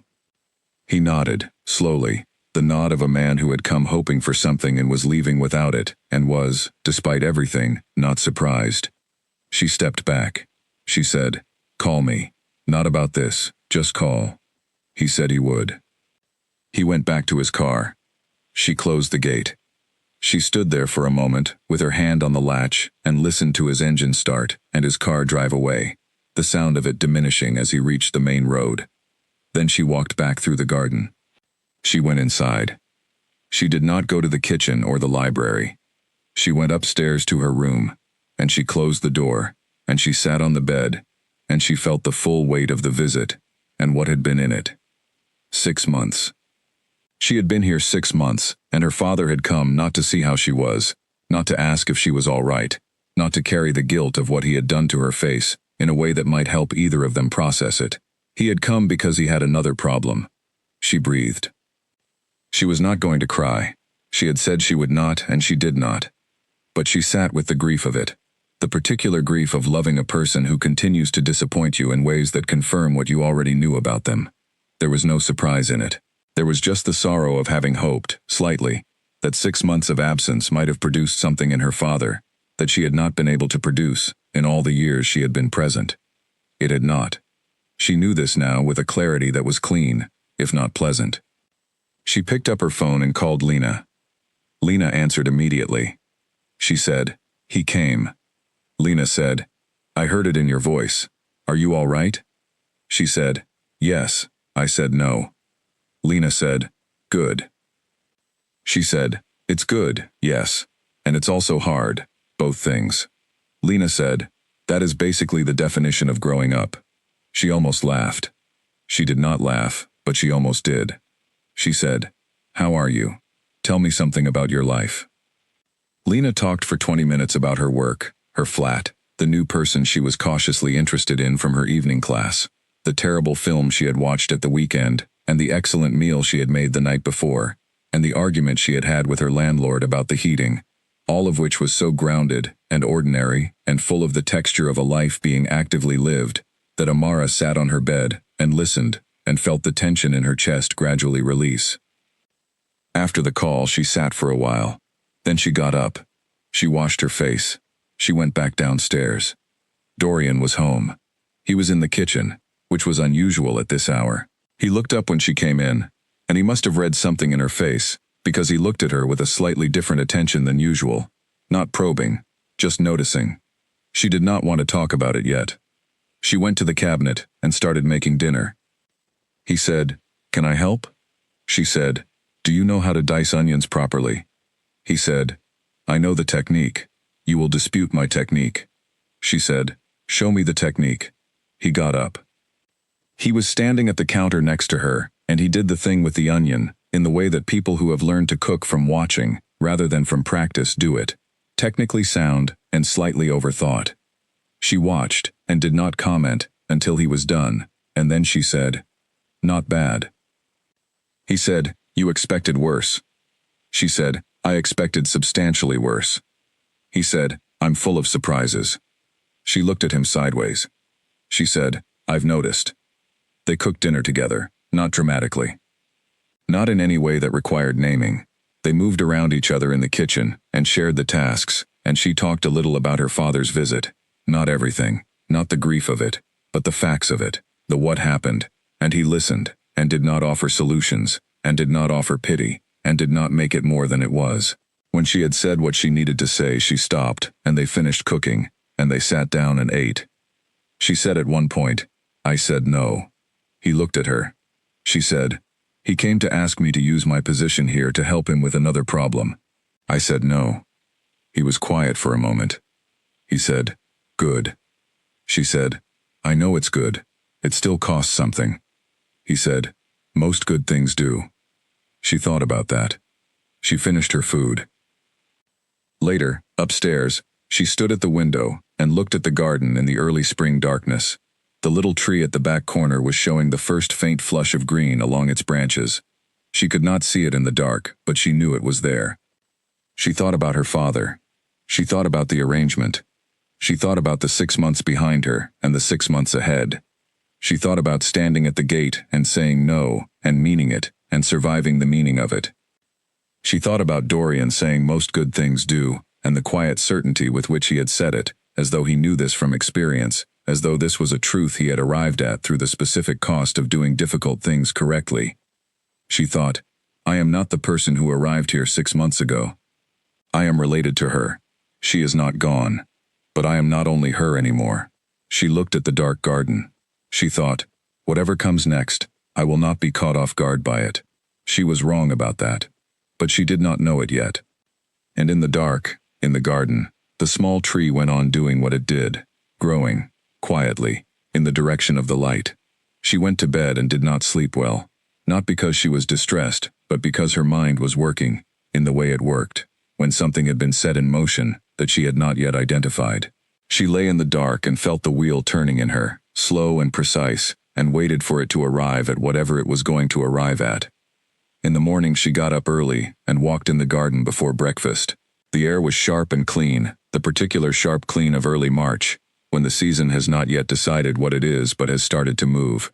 She walked the path she knew well now, past the gate, past the old wall, past the place where the light in the late afternoon made the stones glow. She walked to the back corner. The small tree was there. She stood in front of it. The first green was definitely there, definitely coming. A faint softness at the tips of the bare branches that told you spring was coming, whether you were ready for it or not. She stood there for a while. She thought about her father, and she decided that the grief of loving someone who repeatedly disappoints you did not have to mean giving them less of your love. It meant protecting yourself while you loved them, which was a different thing. You could love your father and not fix his problems. You could wish he had been different and also accept who he was. Both things could be true, and neither one canceled the other out. She had been trying to resolve him in her mind for years, trying to get him to add up to one thing. He would not add up to one thing. He was many things. He was the man who had walked her to school in the rain, and the man who had signed her name in a ledger to clear his debt. He was flawed in ways she could not excuse, and good in ways she could not dismiss. He was her father. She breathed. She let him be all of those things at the same time. It did not make her feel better, exactly, but it made her feel more honest. She walked back to the house. Dorian was in the kitchen. He had made extra coffee. He put a cup in front of her without asking when she sat down, and she wrapped her hands around it and drank, and neither of them said anything. And it was one of those moments she had come to recognize as one of the particular small gifts of the last 6 months. Someone in the room who knew without being told when you needed company without conversation. She thought, I have not had that before. She drank her coffee.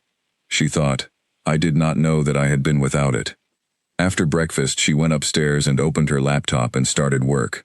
She had a new project, a larger one, from a company she had been building a relationship with on the freelance platform.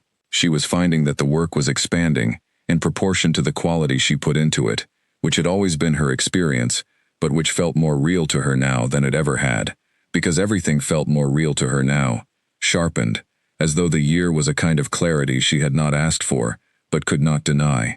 She worked through the morning. At lunch she came downstairs, and found that Petra had made something with the fresh vegetables she had picked up from the market yesterday.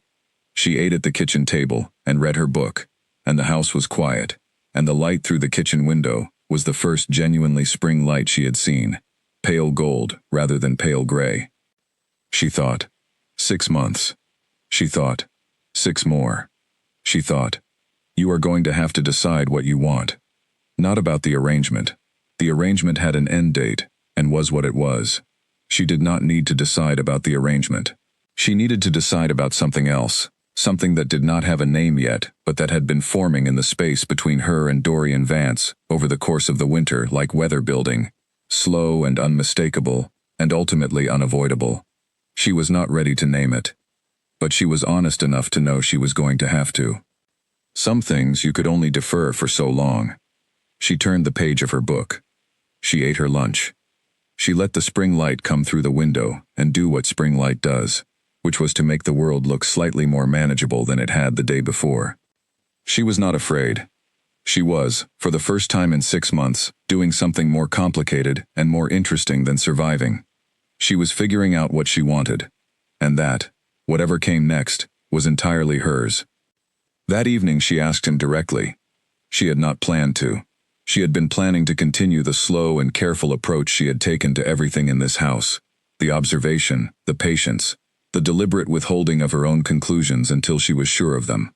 But the day had been the kind of day that made you tired of deferring, and when she found him in the library at the end of it, reading in the lamplight with his usual unhurried focus, something in her decided that the careful approach had served her long enough. She said, "Can I ask you something difficult?" He looked up. "Yes," he said. "The arrangement," she said, "with my father. What did you actually want from it?" He set his book down. She looked at him steadily across the room. She had been looking at this face for 6 months now, in different lights and different moods and different configurations of distance and closeness, and she was better at reading it than she had been. She watched it now. He said, "An honest answer?" She said, "Please." He was quiet for a moment. He said, "I wanted to know you." She looked at him. "I had met you once," he said, briefly. "I do not think you would remember it. It was at a function 18 months ago, an industry event your employer attended. You were there with colleagues. We were not introduced. You were across the room talking to someone and you said something that made the person you were talking to think very carefully before they responded, and I thought, who is that?" She stared at him. "And then I found out," he said. "And then your father came to me for money. and I made a decision that I knew was wrong when I made it. She said, "You turned a business arrangement into something personal." He said, "Yes." She said, "That is a significant problem." "I know," he said. The room was very quiet. She looked at the lamplight on the wall. She looked at her hands. She looked at him. She said, "And now?" He said, "Now I am the man who brought you into a situation you did not choose, and I live with that, and I do not ask for anything in exchange for it." She said, "But what do you want?" He met her gaze. He said, "I want what I do not have the right to want yet." That was an honest answer. It was also one that required a great deal from her, because it meant she had to decide what to do with it, and deciding was the part that cost something. She was quiet for a while. Then she said, "I will tell you when I am ready." He said, "All right." She picked up her book. She did not read. He picked up his. She was not sure if he read. The lamp burned between them. The house held its quiet. Spring went on arriving outside, patient and slow, and entirely indifferent to the complications of the people inside. He told her everything in April, not because she pushed, not because the moment demanded it, because the spring had come properly now, with actual warmth in it, and something about the warmth seemed to make him less defended than the winter had. And on a Thursday evening in April, they were sitting on the bench in the garden, the first time they had been outside together in the early evening, and she had asked him a question about the company he ran, and he had started answering, and then he had kept going. She listened. It was not a dramatic story. That was the thing about real things, she had noticed. They were rarely dramatic in their architecture. The facts of his life, assembled in sequence, were the facts of a person who had started from difficult circumstances and had built something from the difficult circumstances with the tools available, and the tools had sometimes been ones she would not have used, and the things he had built had edges on them, and he knew where the edges were. He told her about where he had grown up, the city he had named before, the one he had left at 22, the neighborhood in it, the family in the neighborhood, a father who had not been present in the way fathers were supposed to be present, a mother who had compensated with a kind of focused ferocity, the brother who had been 4 years younger and had their mother's openness and their father's chin. He told her about arriving in this city with a sum of money that was not enough, and a set of skills he had taught himself, and a determination that he recognized now, looking back, as the specific determination of someone who has decided that the alternative to succeeding is not simply failing, but returning to something they cannot return to. He told her about the first years, the compromises, the decisions that were not clean, the decision to work with certain people in order to get access to certain resources, knowing the people were not entirely trustworthy, trusting himself to manage the risk. He had managed the risk. He had also paid for it in ways that were not financial, ways that were harder to account for than money. He told her about his brother's death, more than he had before, more than she had expected. He told her about the drive to the city where it had happened, the longest drive of his life, 4 hours alone in the car, with the specific knowledge that he would not be able to make it different when he arrived. He told her about the days after, the funeral, which he had organized with the efficiency he had described to her, because it was the only thing he knew how to do. He told her about the months after the funeral, in which he had continued working at the same pace he always worked at, the same precision, the same forward motion, because stopping had felt like the same as breaking, and he could not break, and so he had kept going. He told her that he had kept going for 6 years. He told her that some nights he still went to the room in the east wing, because it was the only room in the house that did not have a task in it. She was quiet for a while. She looked at the garden in the late afternoon light. The tree at the back corner was properly in leaf now, properly standing, doing the work trees do when the worst is behind them. She said, "You built the room deliberately." He said, "What?" She said, "The east wing room. You built it specifically, with 1 chair, and no desk and no task." He was quiet. She said, "You knew you needed it before you needed it." He said, "I knew myself well enough to plan for it." She said, "That is a kind of wisdom." He said, "Or a kind of damage." She turned to look at him. He was looking at the garden, his profile in the afternoon light, and she looked at him in that light, and thought about the past 7 months, and the accumulation of things she knew about him, which was now substantial, and she thought about the word damage, and the way he had said it, without self-pity, just as a factual description. She said, "There is a difference between damage that has made you cruel and damage that has made you careful. You are not cruel." He turned to look at her. She held his gaze. She said, "I have known cruel. That is not what you are." He did not say anything. She looked back at the garden. She said, "You said, when I asked you about the arrangement, that you made a decision you knew was wrong when you made it." He said, "Yes." She said, "Tell me the rest of that." He was quiet for a long moment. He said, "I saw you once, for about 3 minutes, across a room. You said something to someone, and the way you said it, the way your mind worked in that moment, was something I had not seen before. I did not act on it. You were not someone I could simply approach in the way that people approach each other. I did not know how. That is not something I had done before. Not because I lacked the confidence, but because I had not wanted to. Not in a long time. Not since before my brother died." He stopped. She waited. He said, "When your father came to me for the third loan, I understood the situation. I understood that it was a situation I could use, and I understood that using it was wrong. I made a calculation that I am not proud of." She said, "You thought proximity would do what you could not." He said, "I thought if you were here, I would be able to figure out what to do with the thing I had been carrying since I saw you." She said, "And what did you find?" He looked at her.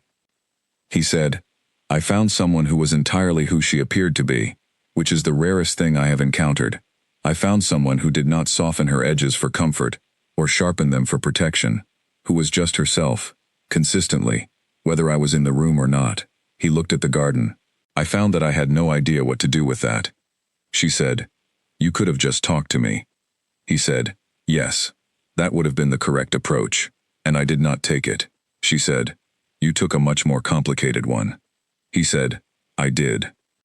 She said, "Dorian." He looked at her. It was the first time she had used his name without a question attached to it. She watched him notice that. She said, "I need you to understand that I cannot pretend the arrangement does not exist. I cannot pretend my father did not do what he did, or that you did not enter into it knowing what it was. Those are the facts. I do not erase facts because they are inconvenient." He said, "I know." She said, "But I am also not going to pretend that the last 7 months do not exist. They do. I live inside them. I know who you are, in a way that took time and close observation, and more honesty from both of us than I expected." She looked at him. She said, "I am not angry at you." He said, "You have every right to be." She said, "I know. I am choosing not to be. I spent a lot of time being angry, and I did not want to waste what was here on it." The garden was warm around them. The light was low and golden, the kind that made the ordinary world look like it was trying to be beautiful. He said, "What are you saying?" She said, "I am saying that I have decided to look at what is in front of me, rather than what brought me here. Those are two different things, and I am capable of holding both. What is in front of me is a man who is honest when he is asked to be, who is careful with things that are given to him, and who has been trying, in an imperfect and occasionally misguided way, to be worthy of being in the same room as me." A pause. She said, "I am telling you that I see that, and that it counts for something." He was very still beside her on the bench. He said, "Amara." She said, "I am not done." He was quiet. She said, "I will tell you what I want when I know what I want. I am close to knowing. I need a little more time." He said, "You can have all of it." She looked at him. She said, "I know." The garden held them in its spring warmth. After a while they went back inside. Nothing was resolved. Nothing was named. Nothing was settled. But something had been said that had needed saying, and the air around it was cleaner for it, and she walked back into the house with the particular feeling of someone who has done a hard, honest thing and survived it, which was a feeling she had come to recognize and collect, because survival of hard, honest things was how you found out who you were. She was finding out. The finding was nearly complete. She could feel it, just ahead of her, waiting. She called Lena that night. She said, "I need to tell you something." Lena said, "I have been waiting." She said, "I think I am falling in love with him." Lena was quiet for exactly 3 seconds. which was very controlled for her. Then she said, "Okay, tell me everything." She told her. Not everything, not the confidences he had given her, or the private things she had seen, but the shape of it, the months, the books, the kitchen and the library and the garden bench, and the things he had said tonight, and the way she had received them, and what she had said in return. Lena listened without interrupting, which was Lena's very best quality deployed in exactly the right moment. When she was done, Lena said, "Amara." She said, "I know." Lena said, "This is complicated." She said, "I know." Lena said, "He still entered into an arrangement that brought you here against your will." She said, "I know." Lena said, "And you're not letting that go, just because he was honest about it?" She thought about that carefully. She said, "I am not letting it go. I am holding it, and also holding what is real alongside it. Both things can be true. The beginning was wrong. What is here now is real. I get to decide what to do with that. No one else gets to decide for me." Then she said, "That is the most Amara sentence you have ever said." She almost laughed, then she did laugh. Lena said, "Are you happy?" She thought about that word. Happy was a large word, with a lot of territory in it, and she had not applied it to herself in a while. She said, "I am something that is in the direction of happy. I am not there yet, but I can see it from here." Lena said, "That's enough. That's more than enough." After the call, she sat at her desk and opened her notebook. She wrote, "I know what I want." She wrote, "I am not ready to say it yet, but I know." She closed the notebook. She looked at the photo of her and Lena on the coast, the summer, the ice cream, the pier. She thought, that girl in the photo would not recognize this moment. She would not recognize the house, or the garden, or any of it, but she will recognize the feeling of standing at the edge of something true and deciding to walk toward it rather than away. She would recognize that. That had always been who she was. She got into bed. She looked at the ceiling. She thought, 5 months left. She thought, a lot can happen in 5 months. She closed her eyes. She slept well for the first time in a week.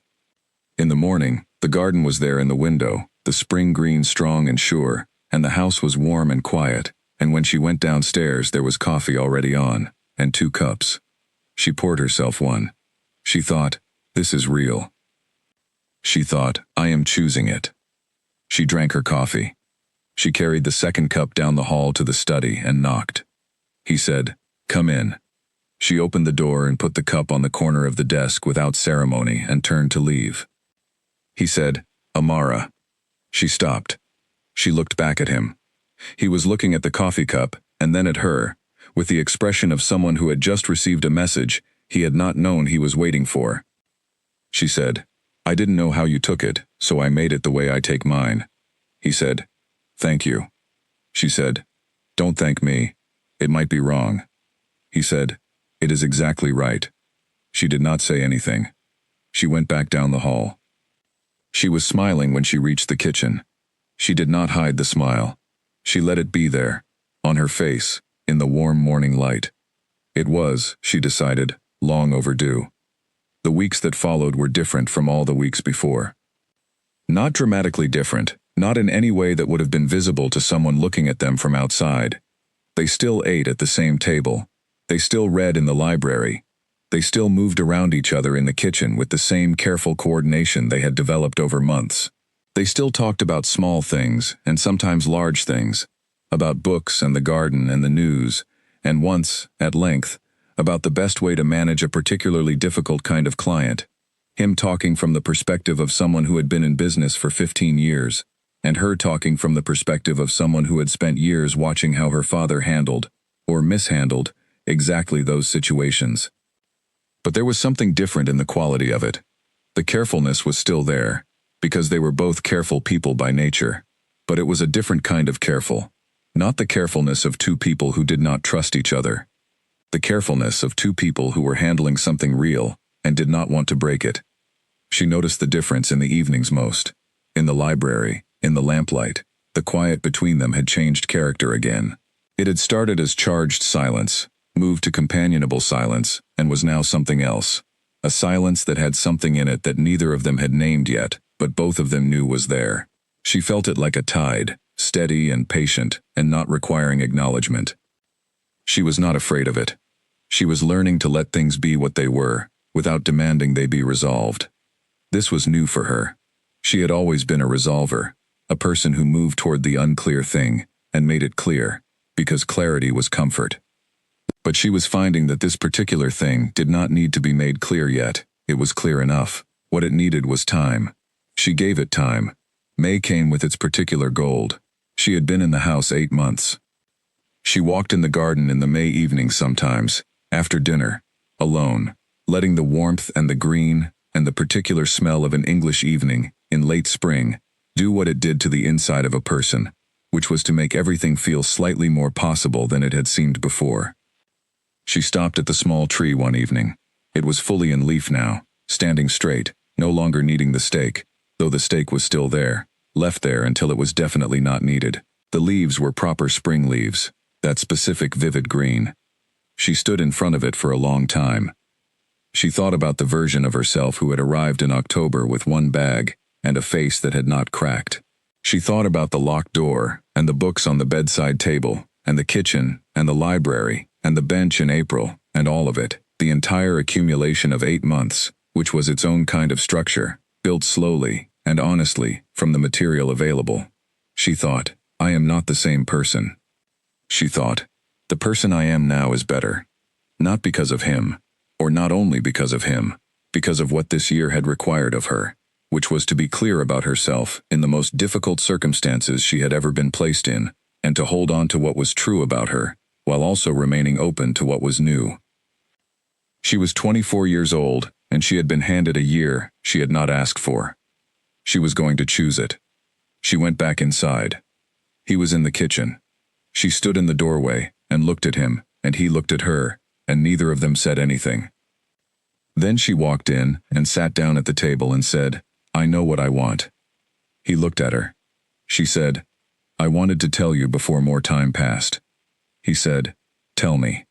She looked at him across the kitchen table. She said, this. I want this. The kitchen was very quiet. He said, Amara. She said, I am not asking for anything right now. I am just telling you that I know. He said, I know too. She nodded. She got up and put the kettle on, because the evening needed something to do with its hands, and tea was the thing her hands had always known. She made 2 cups. She brought them to the table. They sat across from each other in the kitchen in the May evening, in the warm light, and they drank their tea, and outside the garden was green, and the world was going on in its usual way, entirely indifferent, and inside this small kitchen, something was very quietly beginning. Something that had no name for it yet. Something that was, all things considered, exactly what she had not expected to find when she arrived in October, with one bag and a face that had not cracked. Something real. She held her cup in both hands. She was warm. She was still. She was there. She left in June. She had not planned to leave in June. She had not planned to leave at all, not in the way of a firm decision, because the last months had made her feel so rooted in the house, and in her work, and in the quiet, daily things she and Dorian were building together, that the end of October had stopped feeling like a wall, and started feeling like an open door she was not sure she would need to walk through. And then June came, and her father called, and the thing that arrived in the call was not another problem. It was a story. Her father, speaking carefully, told her about a conversation he had had with his accountant, who had happened to mention something about the structure of the original debt, the one with Dorian, the one that had put her here. Her father had made some calls. He had found a document, an older version of the agreement, that showed something she had not known. Dorian had approached the arrangement not after her father came to him for the 3rd loan. Before. He had introduced a condition into the original loan terms, the 3rd one, before it was signed, a clause that the accountant had flagged as unusual. The clause said that in the event of default, an alternative settlement could be offered at Dorian's discretion. The clause had been there from the beginning. Her father had signed it without understanding it, or without wanting to understand it.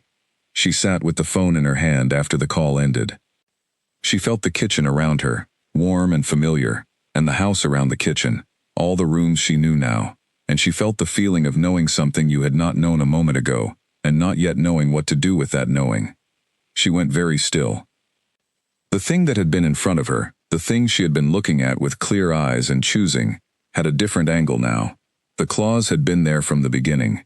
He had not just entered into the arrangement when it presented itself. He had built the possibility of the arrangement into the original terms. He had engineered it. She sat with that for a long time. She was not someone who acted from the first feeling. She had always been better than that, more patient, more methodical, more honest about the difference between the immediate response and the considered one. She sat, and she breathed, and she let the initial shock pass through her without acting from it. And then she got up and walked to the study. She knocked. He said, "Come in." She opened the door and stood in the doorway and looked at him. He looked up from his desk and saw her face, and his expression changed. She said, "I need you to explain the clause."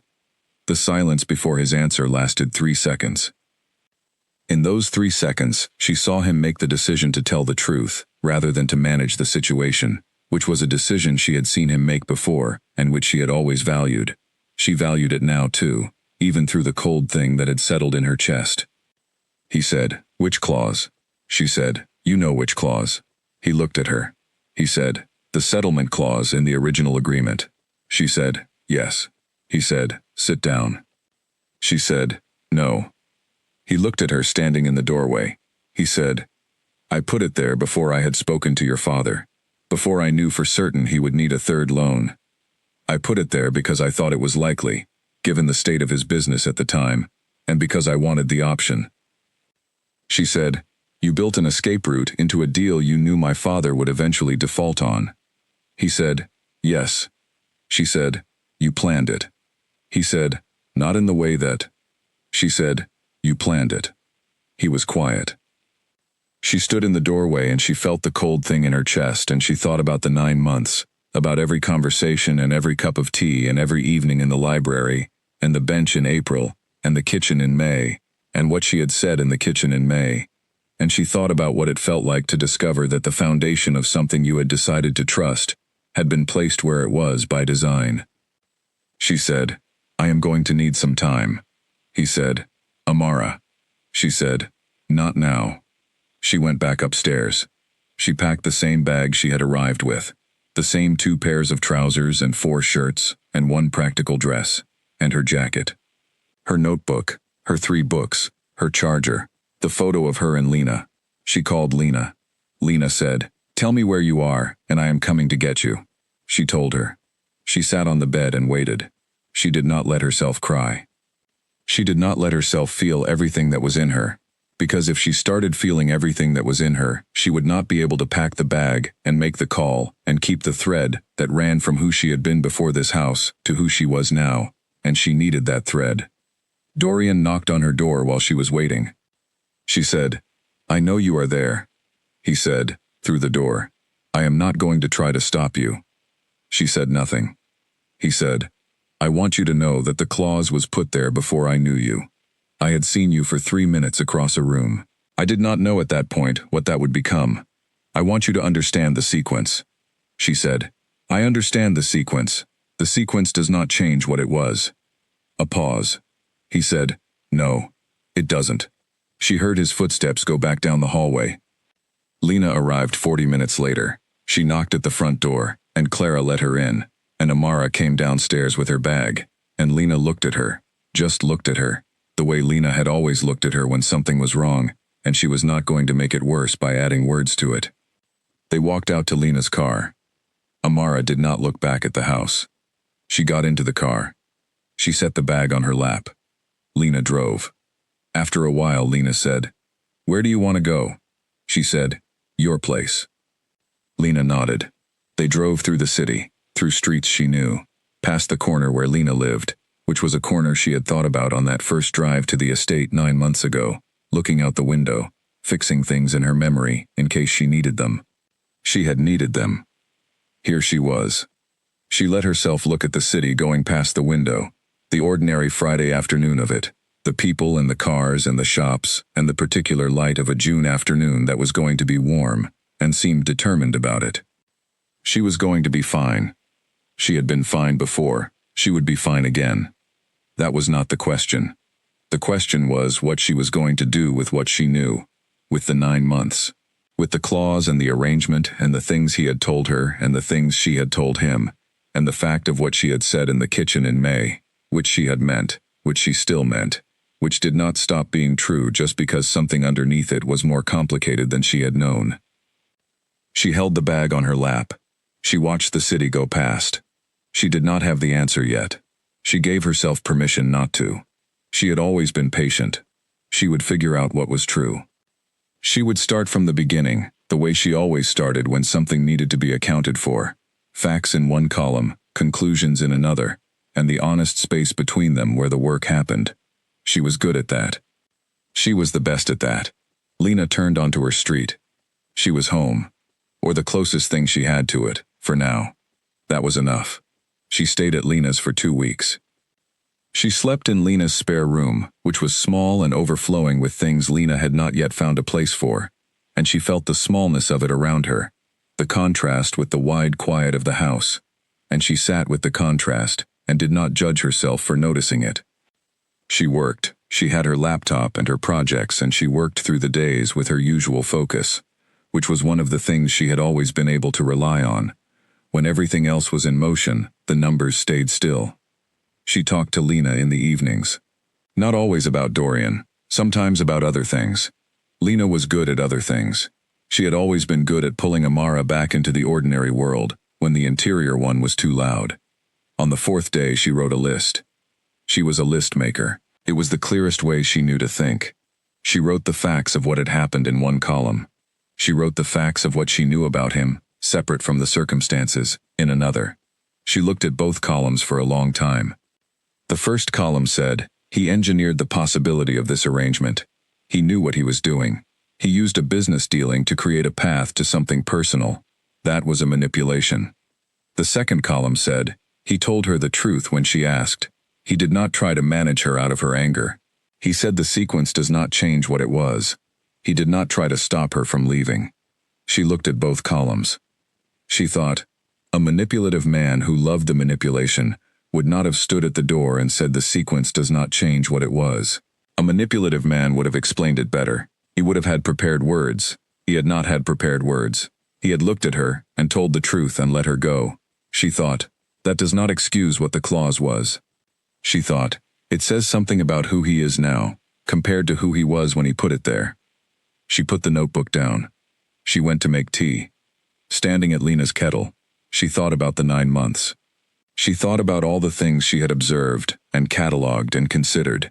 She thought about the room in the east wing, and the tree in the garden, and the books on the bedside table. She thought about the February evening, when they had each said true things to each other in the library. She thought about sitting on the garden bench in April, and listening to him talk about his brother. She thought about the way he had listened, about the way he had waited, about the way he had said, I want what I do not have the right to want yet. She poured the tea. She thought, the clause was from a time before he knew me, a time when I was a name and a face across a room, a time when he was a man with a particular set of habits and methods, and one of those methods was engineering outcomes he wanted. She thought, the man I sat with in the library was not the same man who put that clause in the document. People changed. She knew this, had seen it, had felt it in herself over 9 months. She had not arrived at this house the same person she had become inside it, and he had not been static either. She had watched him change. She had watched him become more honest with himself, more open, more willing to say things that cost him something. She thought, you cannot discount a person's history, but you also cannot refuse to see who they are now. The tea was ready. She carried it back to the small room and sat on the bed and held the cup and let herself feel all of it. The full weight, the anger and the grief and the complicated tenderness and the loss of the house and the library and the kitchen mornings and the garden bench and all of it. She let it be there without resolving it. She did not cry. On the 8th day she called her father. She said, why did you tell me about the clause? He was quiet. She said, you could have not told me. The business with his accountant, you could have found out and kept it to yourself. Her father said, yes. She said, why didn't you? He said, Because you deserve to know. She sat with that. She said, thank you. He said, Amara, I am sorry. For all of it. She said, I know. She said, I need you to be a person who handles his own life now.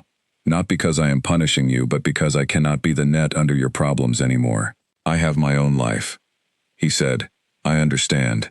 She said, call me on Sundays. Not about money, about life. He said, on Sundays. She said, yes. After the call, she sat with the phone. She thought, I have a life. The thought landed differently than it had when she had first thought it in October, standing at the gate and watching her father drive away. Then it had been a reminder, something she said to hold herself together. Now it was a statement of fact, solid and real, and the life it referred to included things she had built and things she had found and things she had chosen. She thought, some of what I found is in that house. She thought, I get to decide what to do with that. She opened her notebook. She did not write anything for a while. Then she wrote, the clause was wrong. The 9 months were real. Both things are true. What do I want to do with both things being true? She looked at the question. She thought about it for 2 more days. On the 12th day, she knew. She told Lena the night before she left. Lena listened. Then Lena said, are you going back because you love him, or because you're afraid of losing what you built? She thought about that honestly. She said, both, but mostly the first one. Lena said, is that enough? She said, I think love is always both. You want the person, and you want the thing you are with them. That's not weakness. That's just honest. Lena looked at her for a long time. She said, if it goes wrong. She said, I know the way back. Lena nodded. In the morning she picked up her bag. She walked to the door. She thought about the woman who had packed this bag in October, standing in her apartment, deliberate and careful, choosing what came with her. She thought, I am still choosing. That was the difference. She had been placed. Now she was going. She opened the door. She walked out into the June morning, warm and bright, the city doing what cities do. She walked toward what she wanted. She did not go directly to the house. She went first to her old apartment, which she had not been back to since October. She had kept the holding arrangement with the landlord, paying the reduced rate each month from her savings, because she had not known what she would need, and she had always prepared for what she did not know. She stood in the empty rooms for a while. They were smaller than she remembered. Not in a bad way, just smaller, the way things are when you have lived inside a larger space. The bedroom window looked at the building across the road. The kitchen had the same tiles. The balcony was still there, the one where she had kept a small plant that had not survived her absence. She stood in the kitchen and thought about October, about making tea while her father walked in with his creased shirt, about the weight of what he had told her, and the way she had stayed very still and asked, when? She thought about who she had been in that moment. Standing in this kitchen, already organizing herself against the pain before it had fully arrived, already building the structure that would carry her through whatever came next. She had needed that structure. She did not need it in the same way anymore. She locked the apartment. She walked back outside. She took the bus to the northern edge of the city, because she did not have her car, and she had not thought to arrange a taxi, and the bus seemed like the right kind of ordinary for what she was doing, which was going somewhere she had decided to go without drama, without ceremony, just with intention. She walked from the bus stop to the gate. She knocked. She waited. Clara opened the gate. She looked at Amara with her usual calm efficiency, and then something in her face did the thing that faces do when they are trying to stay professional, and feeling something in the way of relief. She said, Mr. Vance is in the garden. Amara said, thank you. She walked through the house, through the kitchen that still smelled the same, through the back hallway, out through the garden door. He was at the bench. Not sitting on it, standing beside it, looking at the garden in the late afternoon light. She saw him before he heard her, saw the way he was standing, which was the standing of someone who has been waiting in a place without knowing exactly what they are waiting for. He turned when he heard her footsteps on the path. He looked at her. She looked at him. She walked to the bench. She said, I am not here because I have forgiven everything. I am here because I have decided that what is real between us is worth more than what brought me here, and because I want to be here, and because I have never done anything in my life by half measures, and I am not going to start now." He said nothing for a moment. She said, "I need you to understand the difference. I am not here because I owe you anything. I am not here because my father's debt runs through me into you. I am here because I choose to be." He said, "I understand the difference." She said, "Good." She sat down on the bench. After a moment, he sat down beside her. The garden was there around them, fully green now, the May and June of it, all the color and the warmth and the standing things that had held through the winter. The small tree at the back corner was properly upright. She did not look at it. She looked at the garden as a whole. She thought, "I am here." She thought, "I am choosing." Those two things, together, were more than enough. They sat on the bench in the June light. The house was behind them. The garden was in front. They had time. They would use it well. The summer was a different country from the rest of the year. She had not known what it would be. She had known the house in autumn and winter and spring, had known its different temperatures and lights and moods across those seasons, but summer was a new thing, and it turned out summer in that house and that garden, and with that particular person, was something she had not been able to account for. She stopped counting the months. Not because she had forgotten where she was or how she had come to be there. She had not forgotten. She never forgot anything that mattered. She stopped counting because counting implied an ending she was measuring toward, and she was no longer measuring toward an ending. She was living in the present tense, which was not something she had been particularly good at before this year, and she was getting better at it the way you get better at most things. Gradually, imperfectly, with regular backsliding, and occasional genuine progress. She moved back into the room, with the window overlooking the garden. She did not discuss the move with anyone, just made it, took her bag back up the familiar stairs, put her 3 books on the windowsill, put the photo of her and Lena on the desk, hung her jacket on the hook behind the door. The room received her without comment, which was the kind of welcome that suited her best. Dorian said nothing about the move. He passed her in the hall that first evening back, and said good evening, and she said good evening, and they went their separate ways to the library and the study respectively, and they did not make a production of any of it. She appreciated that. She had been thinking, in the 2 weeks at Lena's, about what she needed the next part to look like. She had been thinking not about the feeling of it, but about the shape of it. She wanted something honest, something that did not gloss over what had brought her here, or what the discovery of the clause had felt like, because pretending was something she had never done well, and was not going to start doing now. She wanted something that acknowledged the full complexity of where they were starting from. What she found was that Dorian seemed to want the same thing. He did not pretend the 2 weeks had not happened. He did not pretend the clause had not been what it was.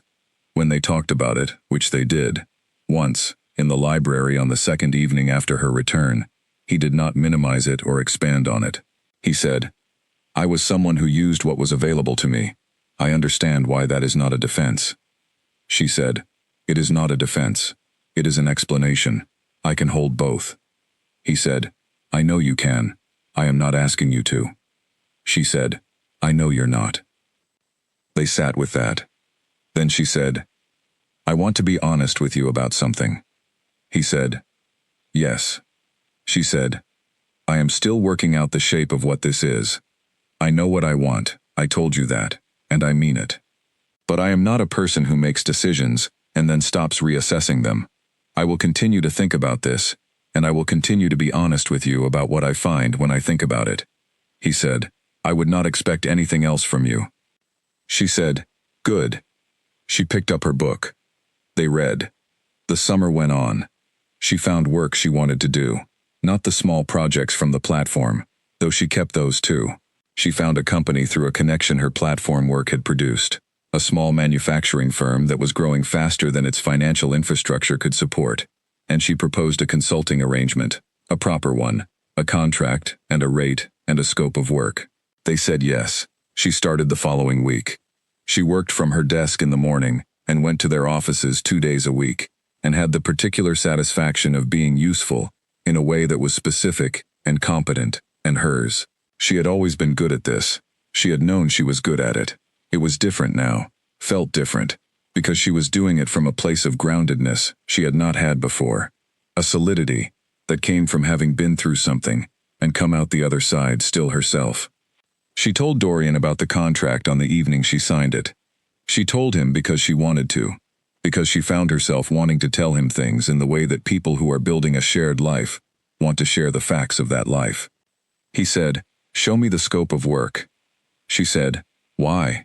He said, "Because I have 15 years of business experience, and I might spot something useful." She considered this. She handed him her laptop. He read.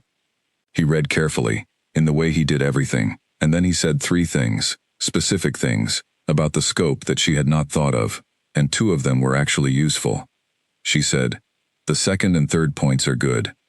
He said, "What about the first?" She said, "The first is the kind of thing a person thinks when they are used to working with large organizations and not small ones." He looked at her. He said, "Fair." She took the laptop back. She was smiling when she did it. She let him see the smile. He said nothing.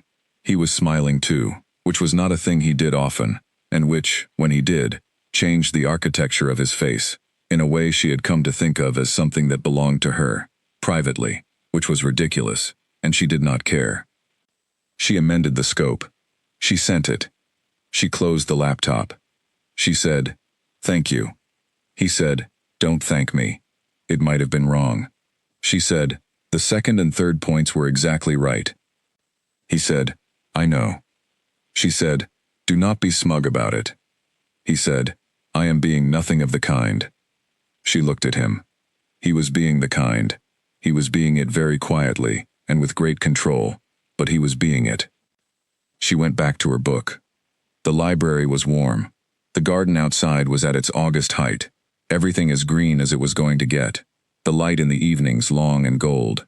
She read, and he worked at the desk at the other end of the room, and the house kept its wide quiet around them. She thought, this is what a life looks like when you have stopped running from it. She thought, I did not know it could look like this. She called her father on Sundays as she had said she would. He called her on Sundays as he had said he would. They talked about his week and her week, and he asked about her work, and she told him, and he asked about the house, and she said it was fine, and he did not push on that, and she did not offer more.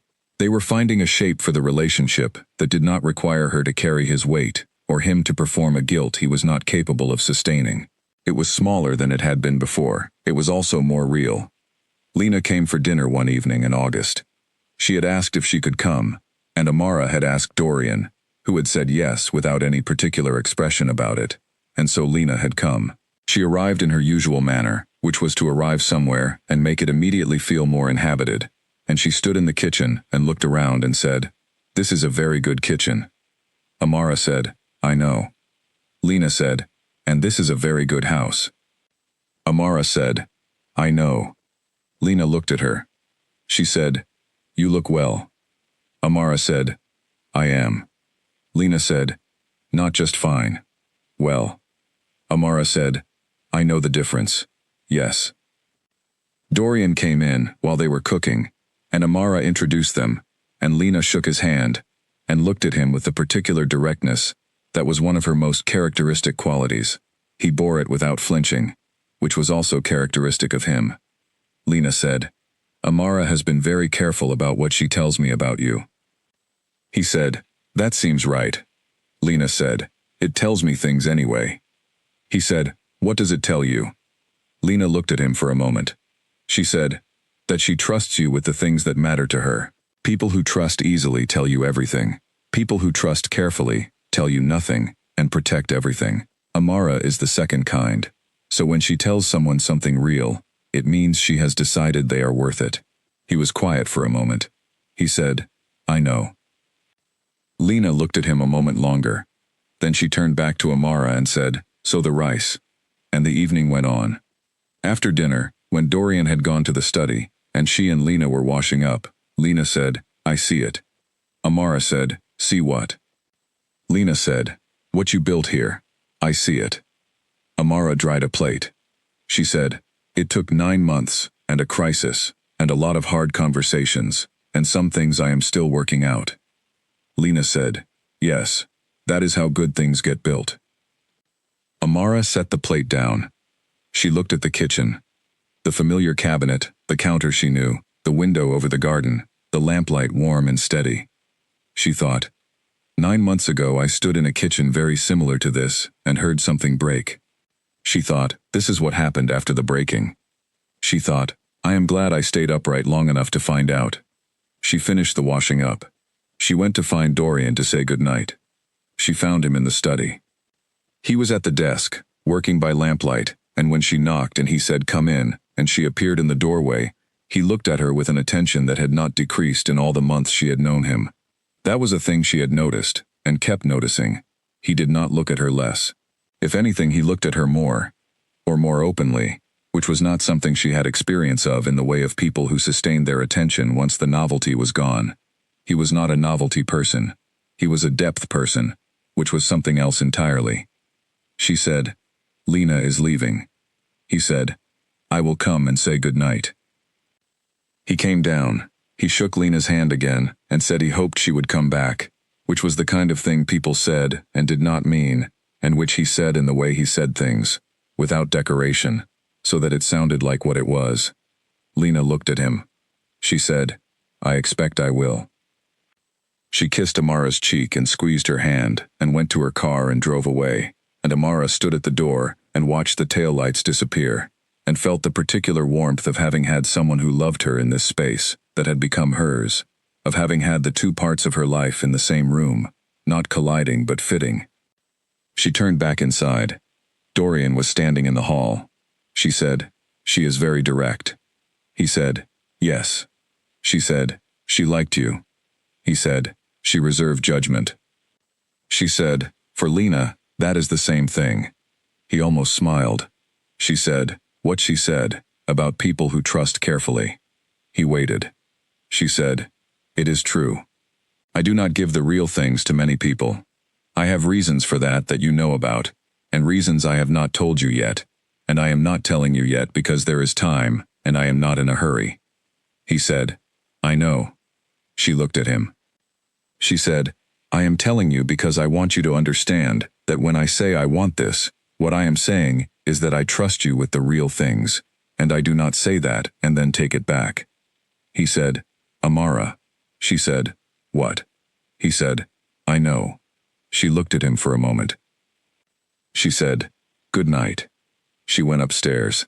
She lay in bed in the dark and looked at the ceiling, and felt the summer warmth of the room around her, and the quiet of the house, and the fact of Lena's visit, and the evening, and the things she had said, and the things he had said in return. She felt the year behind her. October, when she had arrived with one bag and a face that had not cracked. November, learning the house and the lock and the books. December and January, the slow unfolding of the library evenings. February, when she had said the thing about her mother and he had said the thing about his brother. March and the garden bench. April, more of the same, deeper. May, when she had told him what she wanted. June, the clause, the leaving, the return. And now August, and Lena at the table, and the work she had chosen, and the life she was building inside a life she had not chosen. She thought, I did not plan any of this. She thought, I built it anyway. She thought, that is not despite everything that happened. That is because of it. She turned onto her side. She looked at the window, at the summer dark outside, at the garden she could not see but knew was there. The tree in the back corner was still standing. She had checked it that morning. She fell asleep. She dreamed of nothing she remembered, which meant she slept well. In the morning, the sun came through the curtains, earlier than it had all year. She lay in the brightness and felt it on her face. She thought, I have 2 months left of the year I was given. She thought, after that I get to decide. She thought, I already know what I am going to decide. She was not afraid of the knowing. She was, for the first time in a year, simply glad. She got up. She went downstairs. He was already in the kitchen. He had made coffee. There were 2 cups. She sat down. She picked up the cup. It was, as always, exactly right. She drank it. The morning began. September arrived the way September always does, quietly decisive, the quality of the light shifting before the temperature does, making the world look slightly more serious than August had been willing to allow. She noticed the shift in herself too. The 2 months left had a different weight than 2 months had felt before. Not a sad weight, not the weight of something ending, the weight of something becoming clear, of standing close enough to a choice that you can see it properly. She worked on the consulting project. It was going well, better than she had expected, which was not something she usually let herself think until the numbers showed it. The numbers were showing it. She was building something. The small company was stronger in the parts she had touched, and there was talk of an extension, a further 3 months into the new year. She said she would think about it. She spent the thinking carefully. She walked in the garden in the evenings, in the September light, and let the thinking happen in the way thinking happened best for her, on its own, without being forced, arriving when she was doing something else, and her attention was pointed at the trees, and the cooling air, and the particular silence that came as summer gave way. She thought about her apartment. She thought about the life she had before October, the apartment, the job, the evenings and the weekends, the particular texture of a life lived carefully within its own borders. She had been, she thought, a person who had made the life very neat in order to protect herself from the way untidy things could hurt you. She had kept her edges clean. She had not let much in that she had not invited. The year had let a great deal in. Some of it she had not wanted. Most of it she would not trade. She stopped at the small tree. September light on the garden. Everything still green but beginning to prepare, the way you can feel a person beginning to prepare for something before they have said so. She stood in front of the tree and thought, you were in trouble and someone saw you. She thought, I know what that feels like now. She went back inside. She found Dorian in the library. She sat down. She said, I want to talk about what happens in October. He put his book down. She said, the year ends. The arrangement ends. Those are facts. He said, yes. She said, I want to know what you want, not what you think is reasonable or fair, or what you think I want. What you want. He looked at her. He said, I want you to stay. He said, I want you to stay. He said it the way he said honest things, without the padding that people usually put around honest things to make them safer. Just the fact. She said, and after that, if I stay? He said, I want what we have now. I want more of it. I want whatever comes next, after more of it. I am not going to tell you what that means in a specific shape, because I do not know what shape it takes, and I think that is something we find out together. She looked at him. She said, together. He said, if that is what you want. She thought about all the months of being careful with her own conclusions, all the months of observation and assessment and waiting to be sure. She had been patient long enough. She had enough information. She had enough of herself back to make this decision from solid ground. She said, I want to stay. He said, Amara. She said, I said what I wanted. You said what you wanted. They are the same thing. He said, yes. She said, then we know what happens in October. He said, we do. She sat in the library in the September light and felt the decisions settle into her the way real decisions do. Not with drama, not with a wave of feeling, but with a quietness, a rightness, a sense of having arrived at the correct answer after very long careful work. She picked up her book. She read. He sat across the room. The library held them both. Outside, September went on preparing for what came next, which was, in the way of things, its own kind of honesty. The day the year ended, she woke up before the alarm. October again. The same pale, thin light through the curtains. The same garden outside. The same house around her. 12 months since the morning she had stood in a different kitchen and watched her father walk in with his creased shirt and his shame. 12 months since the kettle and the silence and the drive through the city and the gate and the woman with silver hair who had opened the door without pity. She lay in the pale light and let the anniversary be what it was. She did not make it mean more than it did. She did not turn it into a monument, but she let herself feel the full distance of it, the 12 months between that October morning and this one, the immensity of what had happened inside that distance. She was not the same person. She had known for a while that she was not the same person. But anniversaries had a way of putting you next to your past self long enough to see the gap, and she sat inside the gap and looked at both sides of it honestly. The woman who had packed that bag had been 24, and upright, and carefully defended. She had had her armor on, and her face arranged, and she had not let herself cry, and she had said to her father, "I am going to be fine." She had said it to make him feel better, and because she needed to hear herself say it. She had not been sure it was true. It had been true. She was better than fine. She was real in a way she had not been before, and she knew the difference now, knew what it felt like to have been both. She got up. She dressed. She went downstairs.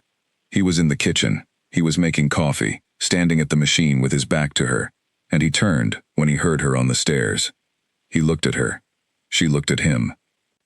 Neither of them said anything for a moment. She walked to the counter and stood beside him and looked at the garden through the window. The same October garden, bare and clear. The tree at the back corner had lost its leaves, standing in its proper upright way.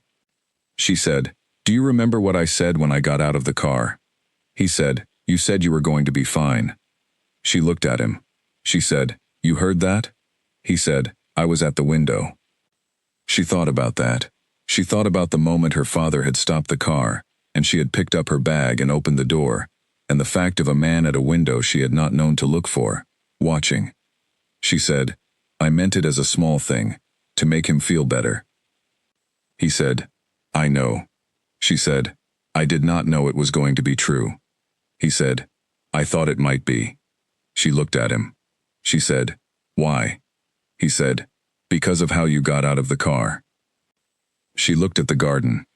She thought, 12 months. She thought, "I did not know you then." She thought, "I know you now." She said, "I am staying." He said, "I know." She said, "I am not staying because the year ended, and I had nowhere else to go. I am not staying because my father's debt runs through me into you. I am not staying because it is comfortable or convenient, or because the life I had before seems harder to rebuild than the one I have here." She looked at him. She said, "I am staying because I want to stay, because what is here is real, and I have decided it is mine, not the house and not the arrangement. You, the person I have spent 12 months watching and talking to, and arguing about onions with, and finding out." He was very still. She said, "I want to be chosen, not because I was available, or because a ledger was in my favor. I want the kind of choosing that costs the person doing it something, the kind where they know who you are, and they choose you anyway." She said, "You are the first person outside of Lena who has done that." He said, "Amara." She said, "I know. Don't make it smaller by saying less than it is." He said, "I wasn't going to make it smaller." She said, "Good."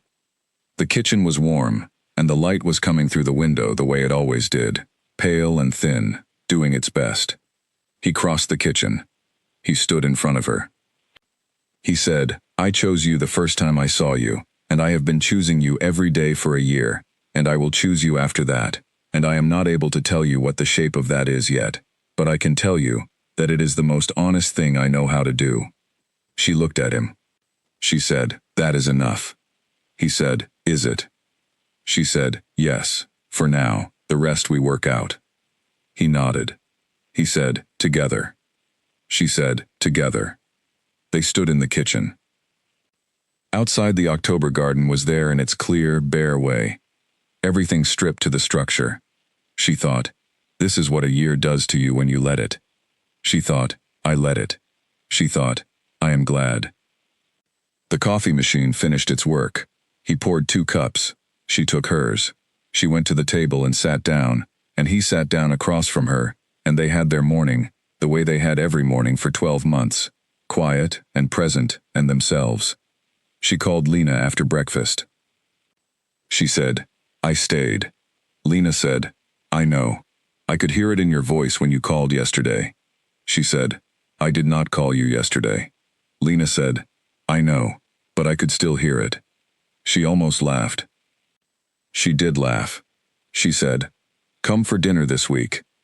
Lena said, "I will be there Wednesday." She said, "Perfect." She ended the call. She went to her desk. She opened her laptop. The consulting work was there, the numbers, the columns, the honest accounting of a company finding its footing. She opened the document and settled in. She had work to do. She had a life to live. These were not two different things. She thought about her father. She called him on Sundays. He was still figuring out how to handle his own life without her as the net beneath his problems, which was difficult for him, and she watched the difficulty with the clear-eyed compassion of a daughter who loved a flawed man and had made her peace with the flaws without pretending they were not there. He was trying. That was something.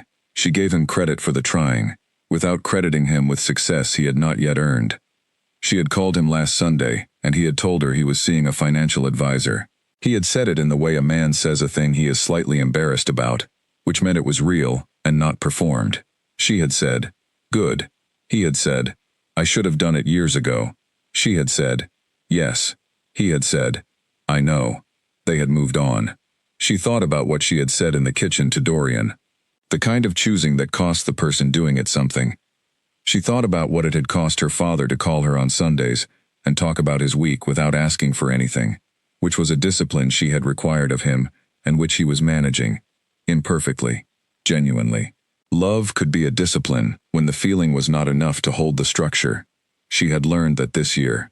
She had learned that most real things were both, feeling and structure, warmth and discipline, wanting and choosing. She worked through the morning. At noon she went downstairs and made lunch and ate in the kitchen, looking at the garden in the October light, the same garden she had looked at from the first day, all the seasons of it, all the changes. The tree at the back corner, still standing. She thought, "I know something about standing." She thought, "I learned it here." She went back upstairs. She worked through the afternoon. At 5 o'clock she heard him come home. His particular footstep on the hall floor, the sound of him putting things down. She saved her work. She closed the laptop. She went downstairs. She met him in the kitchen. He looked at her the way he looked at her, which was with the attention that had not diminished in 12 months. She said, "How was it?" He said, "Long, productive, a meeting I could have lived without." She said, "Tell me about the meeting." He told her. They stood in the kitchen and talked about his day, and then about her work, and then about something she had read that afternoon, and then about nothing in particular. And the kitchen was warm, and the light was low, and the October evening was doing what October evenings do. She thought, "This is it." She thought, not the end of the story, the beginning of the next part, the part that comes after being given a year you did not choose and building something inside it anyway. She thought, "I did not know I was capable of this." She thought, "I know now." He was talking about the meeting, which had apparently involved a man who had missed the point of the conversation 3 times in a row, and she was watching his face and hearing the dry patience in his voice and feeling the warmth of the kitchen and the familiar feeling of being in a place she knew, and she thought, "I am home." Not the house, not the address, not the room with the window or the library with the lamp.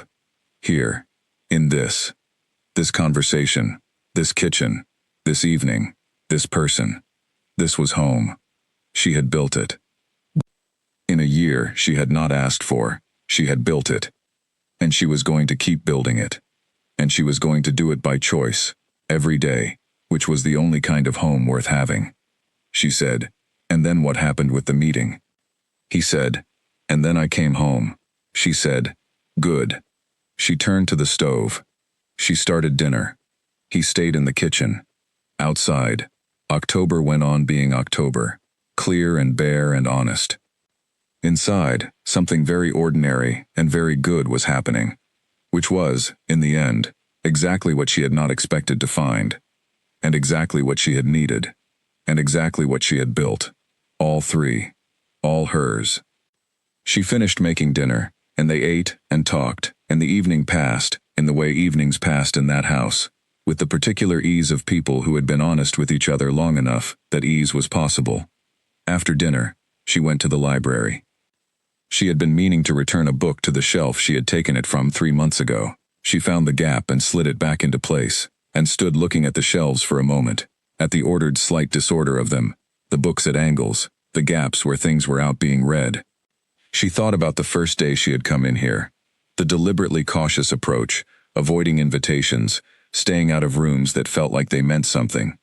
She thought about finally coming in on the 6th day, because she had run out of books. She thought about all the evenings in this room. She thought, this room is part of me now. Not because she possessed it, because she had lived inside it, and living inside a place for long enough made it part of you whether you intended that or not. She had intended it, eventually. She had made the choice to live inside the life this house contained, rather than to endure it from a distance, and the living had done what living always does. It had made things real. She chose another book. She sat in her chair. The lamp was on.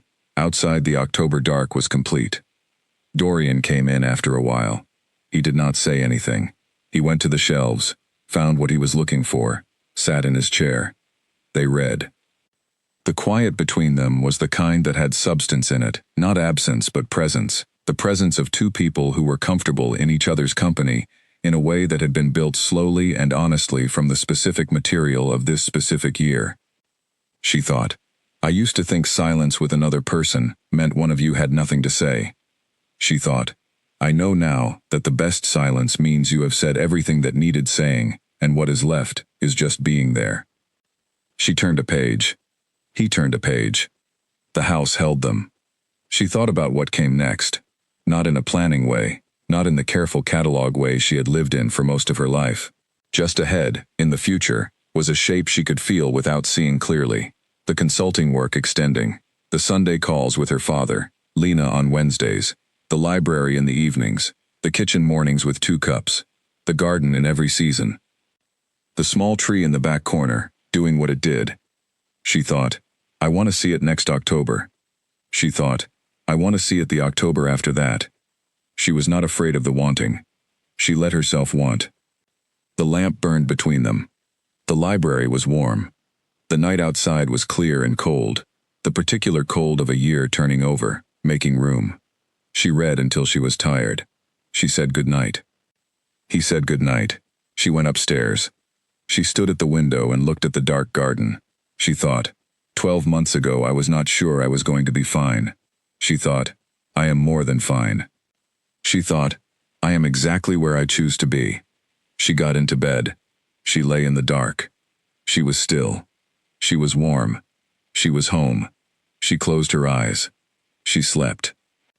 And the house kept its quiet around her, the wide, good quiet it had always had, the quiet of a place that did not need to announce itself, that had always had enough inside it, that had waited, without drama, for someone to notice.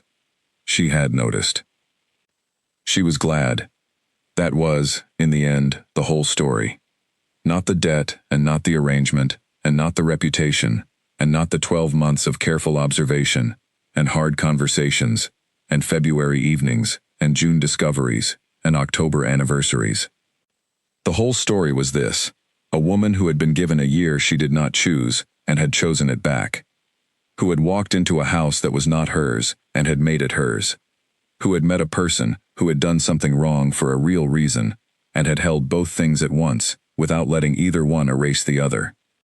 Who had been patient and honest and brave in the specific way that real bravery works, which is not dramatic and does not announce itself, which is just continuing to move toward the true thing, even when the true thing is complicated and costs you something. She had moved toward it. She had found it. She had built it. It was hers. And she would keep choosing it. Every morning, every kitchen, every cup of coffee made exactly right. Every book on a windowsill, every evening in a garden where a small tree was still standing. All of it, all hers, all chosen, all real. The next morning she woke to the same pale light. She lay there for a few minutes, which she had not done when she first arrived. Then she had sprung up immediately, armed herself with the day before the day could arm itself against her. Now she lay in the light, and let it be light, and let the morning be a morning, and let herself be a person who did not always have to be ready. She was learning, still, how to rest. She got up and went to the window. The garden below was in the particular state of October that she knew now from the inside. Stripped down, clear-eyed, bones showing. She liked it. She had liked it since the first October here, had recognized in it something she understood. the willingness to show the structure when the soft things were gone. She had shown her structure this year. She was still standing. She went downstairs. Dorian was at the kitchen table with his coffee and his phone. He looked up when she came in. She went to the machine and poured herself a cup and stood at the counter for a moment, looking at the garden through the window. He said, "Clara asked if you wanted her to order more of that tea you like." She said, "The one from the market?" He said, "Yes." She said, "Tell her yes, please." He texted. She sat down at the table. She said, "I need to go to my apartment this week." To check on it. He said, "I will drive you." She looked at him. She said, "You don't need to do that." He said, "I know." She said, "I would like to go on my own." He said, "All right." She said, "But thank you." He nodded. She drank her coffee. She thought, this is what it looks like to be with someone who does not take over, who offers and does not push when the offer is declined, who says all right and means it. She had not known, before this year, how rare that was. She was going to the apartment because she had a decision to make about it, and she needed to make it in the space itself, with the walls around her. She had been paying the holding arrangement for 12 months. She had been paying it because she had not been ready to let it go, because having it was a kind of insurance, a way of keeping a door open. She thought, I know what I am going to decide. She thought, I need to stand in the rooms to be sure. On Thursday she took the bus. She stood in the apartment. The rooms were small and clean and empty. The light came through the windows in the way she remembered. The tiles in the kitchen were the same. The balcony was there. She stood in the middle of the living room and looked at it. She thought about the woman who had lived here, the careful life, the neat edges, the evenings alone that had been chosen and also been the best she had known how to do. She was grateful for those evenings. They had built her. She would not diminish them. But she did not need the insurance anymore. She called the landlord. She said she would not be renewing. She set a date. She ended the call. She stood in the empty room. She thought, I am choosing. She thought, not abandoning, not erasing, choosing what comes next. She went home. She used the word in her own mind without noticing it until after. Home. She noticed it when she was on the bus. She sat with it. Home. Yes. That was what it was. She arrived at the gate. She walked through the garden. The afternoon light was low and golden. She passed the small tree. She stopped. She looked at it. She thought, last October it was in trouble. She thought, someone saw it. She thought, it is standing. She kept walking. She went inside. She put the kettle on. She was home.